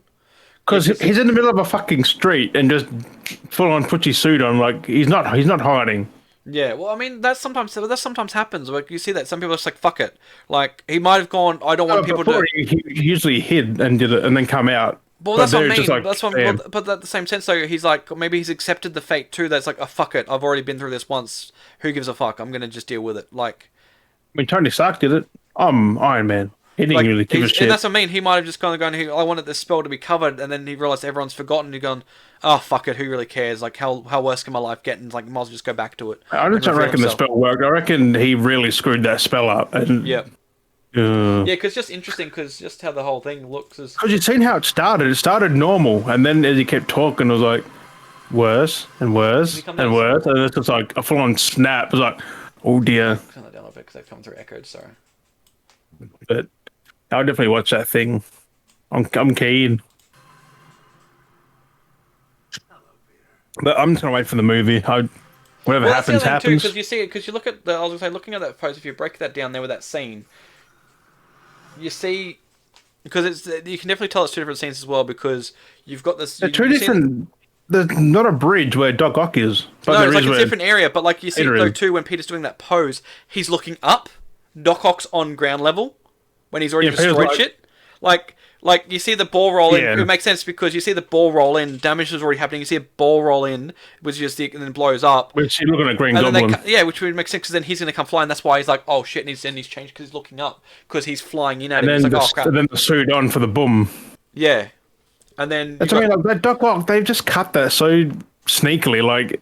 It's just for the height, for the height. Because he's ground level. He's not standing up with his arms or legs or anything like that. He's on a car looking up, which Green Goblin flying in. You see him like looking at level height. Like he's looking, when he goes, hey Peter, he's looking level height. Like that's. I mean, he's got sunglasses on, so you don't really see his eye level, but he's pretty much looking straight. But you wouldn't have a guy look at this and be like, hey Peter, like looking down and like, but his eyes are looking up, like, hey Peter, like, you know what I mean? When you're always looking, or you wouldn't be having like something going like, hey Peter, looking down, like, you know, even if you're wearing glasses, you're going to be looking. Like... He's pretty much just straight on, so it's ground level. Well, that car was ground level, like, it would have been the right height, because he wasn't on the ground, but he was floating a bit. But the way that he's standing there, because he's already on the car, and he's got the crash, he's already looking straight up. He's already looking straight up. Yeah. So, yeah, I was trying to see if I could see that scene to... I'm just keen to... I just want to watch it. I just want to watch the fucking movie. It's so good. Because I like the last one. So good. I need to watch them all. I want to watch them all again, see if I can pick anything. I haven't seen the first one for... But, hang on. The Vulture was in the first Spider-Man. Yeah. I was saying, he was in it. Tom Holland, Spider-Man. He was, the other chick's, father. Yeah. The other chick he fell for.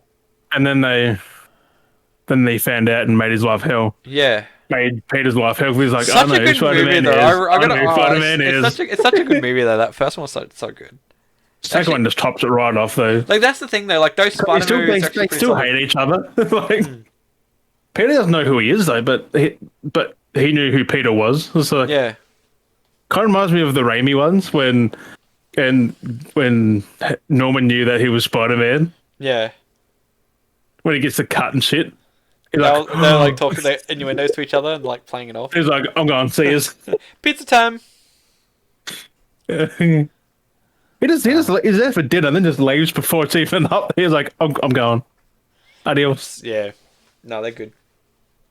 Well, Well, I think that's the big thing. Spider-Man. There's so much more we could get into with Spider-Man, but like, I'm not running this. no, we're gonna start wrapping this up. Like, so there's so much more I can go because I'm a big Spider-Man fan. So that's what I mean. Like, I will dispute a lot of things because I've grown up with Spider-Man. I've read a lot of Spider-Man. Like, I was raised on Spider-Man. I still reckon that wish doesn't work. Like, it just fucked everything up. Yeah. Like, that's still variable. Like, I still feel like maybe some people it's like the Thanos snap. Only 50% of the population forget he's Spider-Man. I'm thinking it's worse than that. I'm thinking like Art Main that don't know who fucking Peter is. like some people don't know who some people are. I think people forget who Peter is, but they know he's Spider-Man. Like, it kind of reversed it. Something like that. He doesn't know who anyone else is. Amnesia. No, they know he's Spider-Man, but they don't know it's Peter. Like, they don't know who Peter is. They know who Spider-Man is, but they don't know who Peter is. Yeah, like, can you imagine how chaotic that would be? It's like, hey, look, a Spider-Man. Well, that's the thing with the thing, like, you see it in the trailer too. Like, you've got Flash Thompson, like, he's got the blonde hair in this as well now. But, like, he's part of the group now because he knows, because he's always, like Spider-Man, but he always picked on Peter. But now he knows Peter is Spider-Man, so he's all like, oh my god, I'm all for you now. Where's I thought Ned was Spider-Man. You and this Ned for Spider-Man. That'd be cool, Spider-Man. If you were to go down that narrative, depending on which comic book you go, Ned either dies or Ned becomes a villain. So, I mean, villain makes more sense. Because I think, if I remember, was it Hobgoblin? I mean, Ned will probably die in this, actually. I don't reckon they'll put Ned as a villain, to be fair. Like, I think it's depending if you became a villain. Also, it depends what the writers go with. Whatever flows with what they're trying to do. It was. So, yeah. So, no, I was right. I was there. My brain was still sitting in the right spot. So, Ned leads. Still fucking with you. So, Ned leads is the Hobgoblin. Ah. So, we might even see that. Maybe he's the one who drops the thing down. So what could happen? Well, maybe what could happen is Ned could die. Maybe Ned could die at the end of this, quote unquote, die, and feel betrayed by his best friend, and he becomes Hobgoblin because he couldn't save him, but he thinks he died, but he gave up on him. Maybe. He fights him during that bridge. I don't fucking know. I'm just saying maybe shit Ned now. Forgets, I don't know. Hey, someone's going to be right somewhere. Unless we're completely wrong on everything, and the movie's just like, oh my god. Like, it could be completely a whole 180. Fucking Doctor Strange is a bad guy and everything. Like, Jesus. So, who knows? Doctor Strange, no one trusts him for a fucking reason. Like, he's not the most trustworthy character. As you see, and he didn't obey his own fucking buddy. Yeah. Like, and they pretty much best mates, and he's just like, yeah, I won't do it. Does it? All in the word of Spider-Man? Like, really? A kid? Like, fuck, man. And he knew what that spell would do if he fucked it up. He continues it anyway. Could have just stopped it. But so there's always that too, depending on what happens with that narrative. So we could see that down the track. The fact they're tying in. See, that's the other thing too, because the fact they're tying in now reference to the Green Goblin, we may actually see a Hobgoblin down the track because Hobgoblins kind of basically had Green Goblin's tech as well. So they could. I don't reckon there'll be many more Spider-Man movies though, like standalone ones. Well, that's what unless I'm saying. Sony want to milk them. But they can still, well, that's exactly it. But they can still bring in the characters for other stuff. Like you need to give a trilogy, and then they cut someone off, like usually Spider-Man or. What are you going? Just because they're Spider-Man villains doesn't mean they have to be Spider-Man orientated. They could mix it up. Like who knows what they're going to do? We might see. It could be a Venom thing, like coming after That's this. exactly it. Like, we might see the crossover with Venom. We might see we might see Miles Morales come across someone like the Hobgoblin or something like that. You know, who knows what could happen? Like, we don't know. Like, the narratives they could go with, like... We're going to wait another, what is it, August? 4 December. months. Yeah. 3-4 months. That's not, it just sucks it's December though. 17th. Week before Christmas pretty much. Like, Jesus, man. Just about that. But anyway. Alrighty, I think that's I'll definitely get. It's only in theaters, so you have to go to one. Otherwise, you'll get it spoiled all on the internet. Well, that's gonna. That'll happen quickly. Wait. I want to get there day one. As soon as it comes out, bam. Yeah. See a day dot. Alrighty.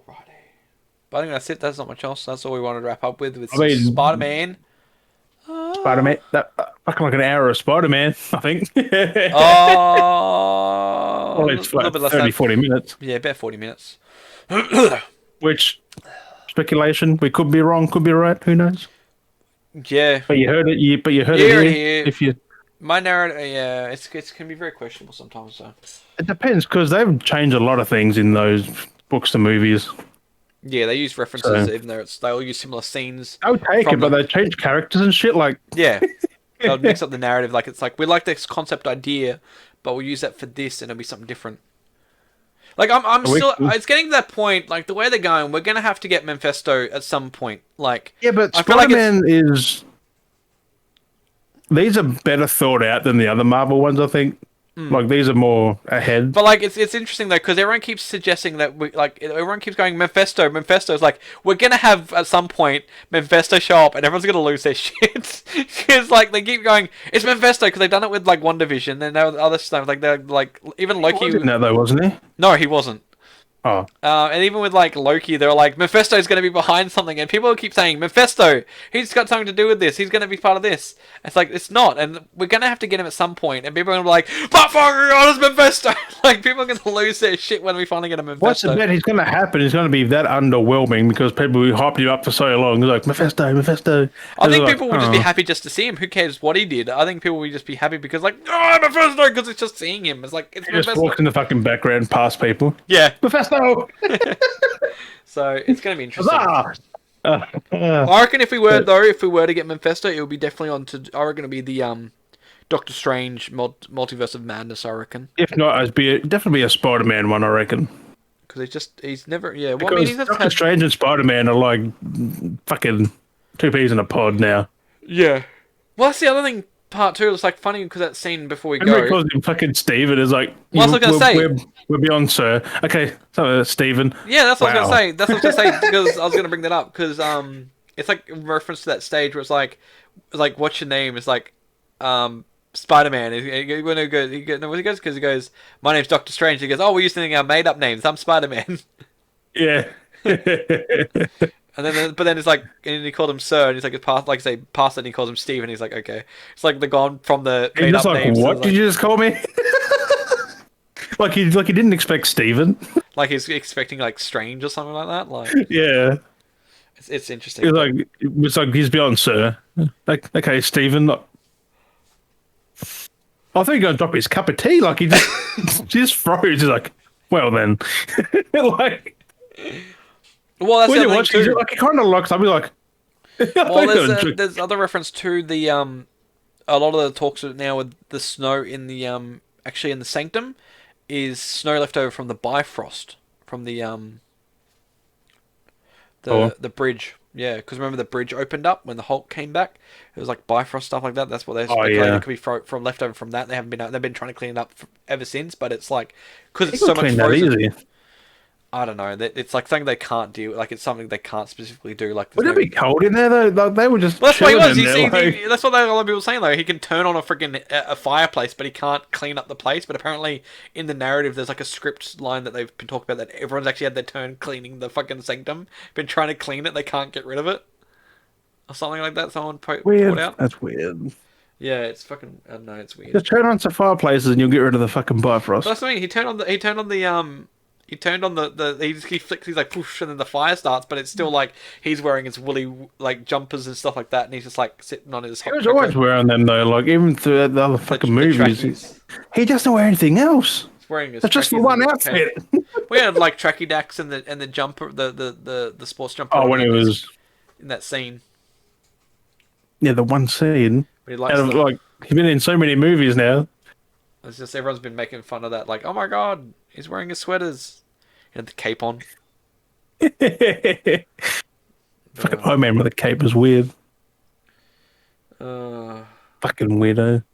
But yeah, I think before we get more sidetracked into more Spider-Man. Yeah, no, because we called it before, but it's like Spider-Man again. Like I said, with me and Spider-Man, I'll definitely fucking. I'll talk a whole day off about Spider-Man. I can get many disputes about Spider-Man.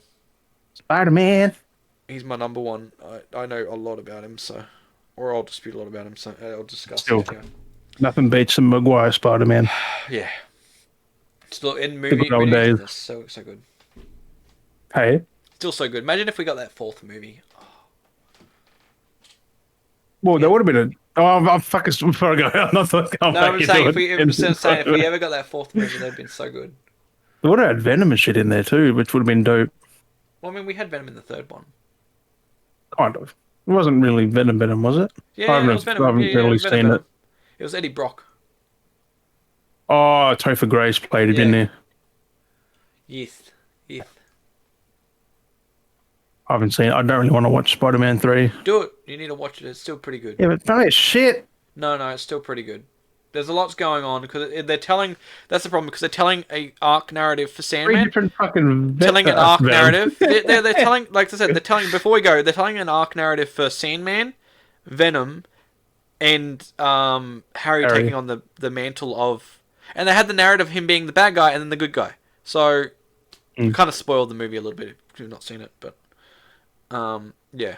I mean, you don't get context. If you've watched the first two, you have to watch the third one. It's a good watch. They're in 4K now, so maybe I will. It's a good watch. I still like it. The whole black suit sequence with him being the actual black suit Spider-Man is kind of badass because he's just like, fuck everything, and he actually uses his full potential. Yeah, so I mean, like, he was a bad guy, really. And he's like whipping everything, and he's like, "Fuck it, I'm done with this shit. I'm actually like, hey, you fucking back, fucking get it, fucking just whip you to the wall." Like he's not like he doesn't give a shit. He's like, "I'm fucking done." Kind of like the game. You just do whatever the fuck you want with your web. Like in the thing, he's just like, "Oh, I gotta be careful. I'll web you over here, web you over there." But anyway, I'm cutting myself off. I'm smart. You can go for another fucking 10 hours of Spider-Man. Exactly. I'm cutting myself off. I'm smart. That's the one thing my brain's right on the ball for. So I'll leave you to wrap this up. Nearly 3 hours. Yeah. Oh, fuck, really? 2 hours and 43 minutes. But yeah, that's been fun. But thank you for joining us on episode fucking 35. That's crazy. But as always, we've been Dale and Jim, and we'll catch you guys next week. Bye. Yep. Bye. Bye. Bye. See you later. Oh, just like casually just end it like that. I'm Spider-Man. Hey, Batman. Come over my house. We're best friends. Can you imagine if they did a crossover Spider-Man and Batman? Batman still beat Spider-Man. No. He beat Superman. Pretty fucking easy. Yeah, with the kryptonite bullets. Yeah, that's because Batman's smart. He got kryptonite Brains bullets. beats brawn. What would be Spider-Man's weakness? Getting shot. He's not invincible. Jesus. He can fall and break his neck if he's not careful. Like, anything can kill him. You see Spider-Man jump off the building. He's like, watch out. He's like, to intimidate. He just like jumps off. He's like, then lands on his head and he's just like, ha ha. And he's like in that like weird leg pose, like crouched leg. He's like, look, I've catched myself. And then he turns back up. Spider-Man's not invincible. No one is. Unless you're... you can't even say Titan because Thanos got fucked up. By his own weapon. Thanos versus Batman. Batman will still win. Ooh. Batman would. Batman never gives up. He'd make himself an Infinity Gauntlet. Yeah, he fucking no. He actually probably well. Tony Stark did that. Tony Stark and Batman are the same thing. Just two different universes. They're both fucking geniuses. The whole thing. Take away was when you Playboy billionaire philanthropist. He just says it so calm too, doesn't he? Like The confidence from it. Take that away. What do you got? Playboy billionaire philanthropist. It's like this. It's Bruce Wayne in a nutshell as well. yeah, I think they're both Billionaire things are the same. Like you've got Superman and Hulk. You got fucking. What do you mean Superman and Hulk? They're not even the same. They're the same kind of thing. Superman and Hulk. Superman and Hulk are not even the same thing. You got Batman. Iron Man. Batman, Iron Man, yeah. Just Batman, Superman, and Hulk. They're all got like offshoots of each other. It's crazy. There are characters that are like similar to Superman. You got Spider-Man and I want to say Wonder Woman or something like that. Spider-Man and Wonder Woman. What the She's probably the most powerful there too. Like she's fucking oof. She's fucking powerful. Oh my god. Steppenwolf and Thanos. Yeah. No, Darkseid and Thanos. Darkseid. Darkseid's not even that. Oh, sucks we don't get that fucking trilogy, the Snyder trilogy though. Yeah. You just get that one movie and it ends on a fucking cliffhanger. Like we don't get to finish it.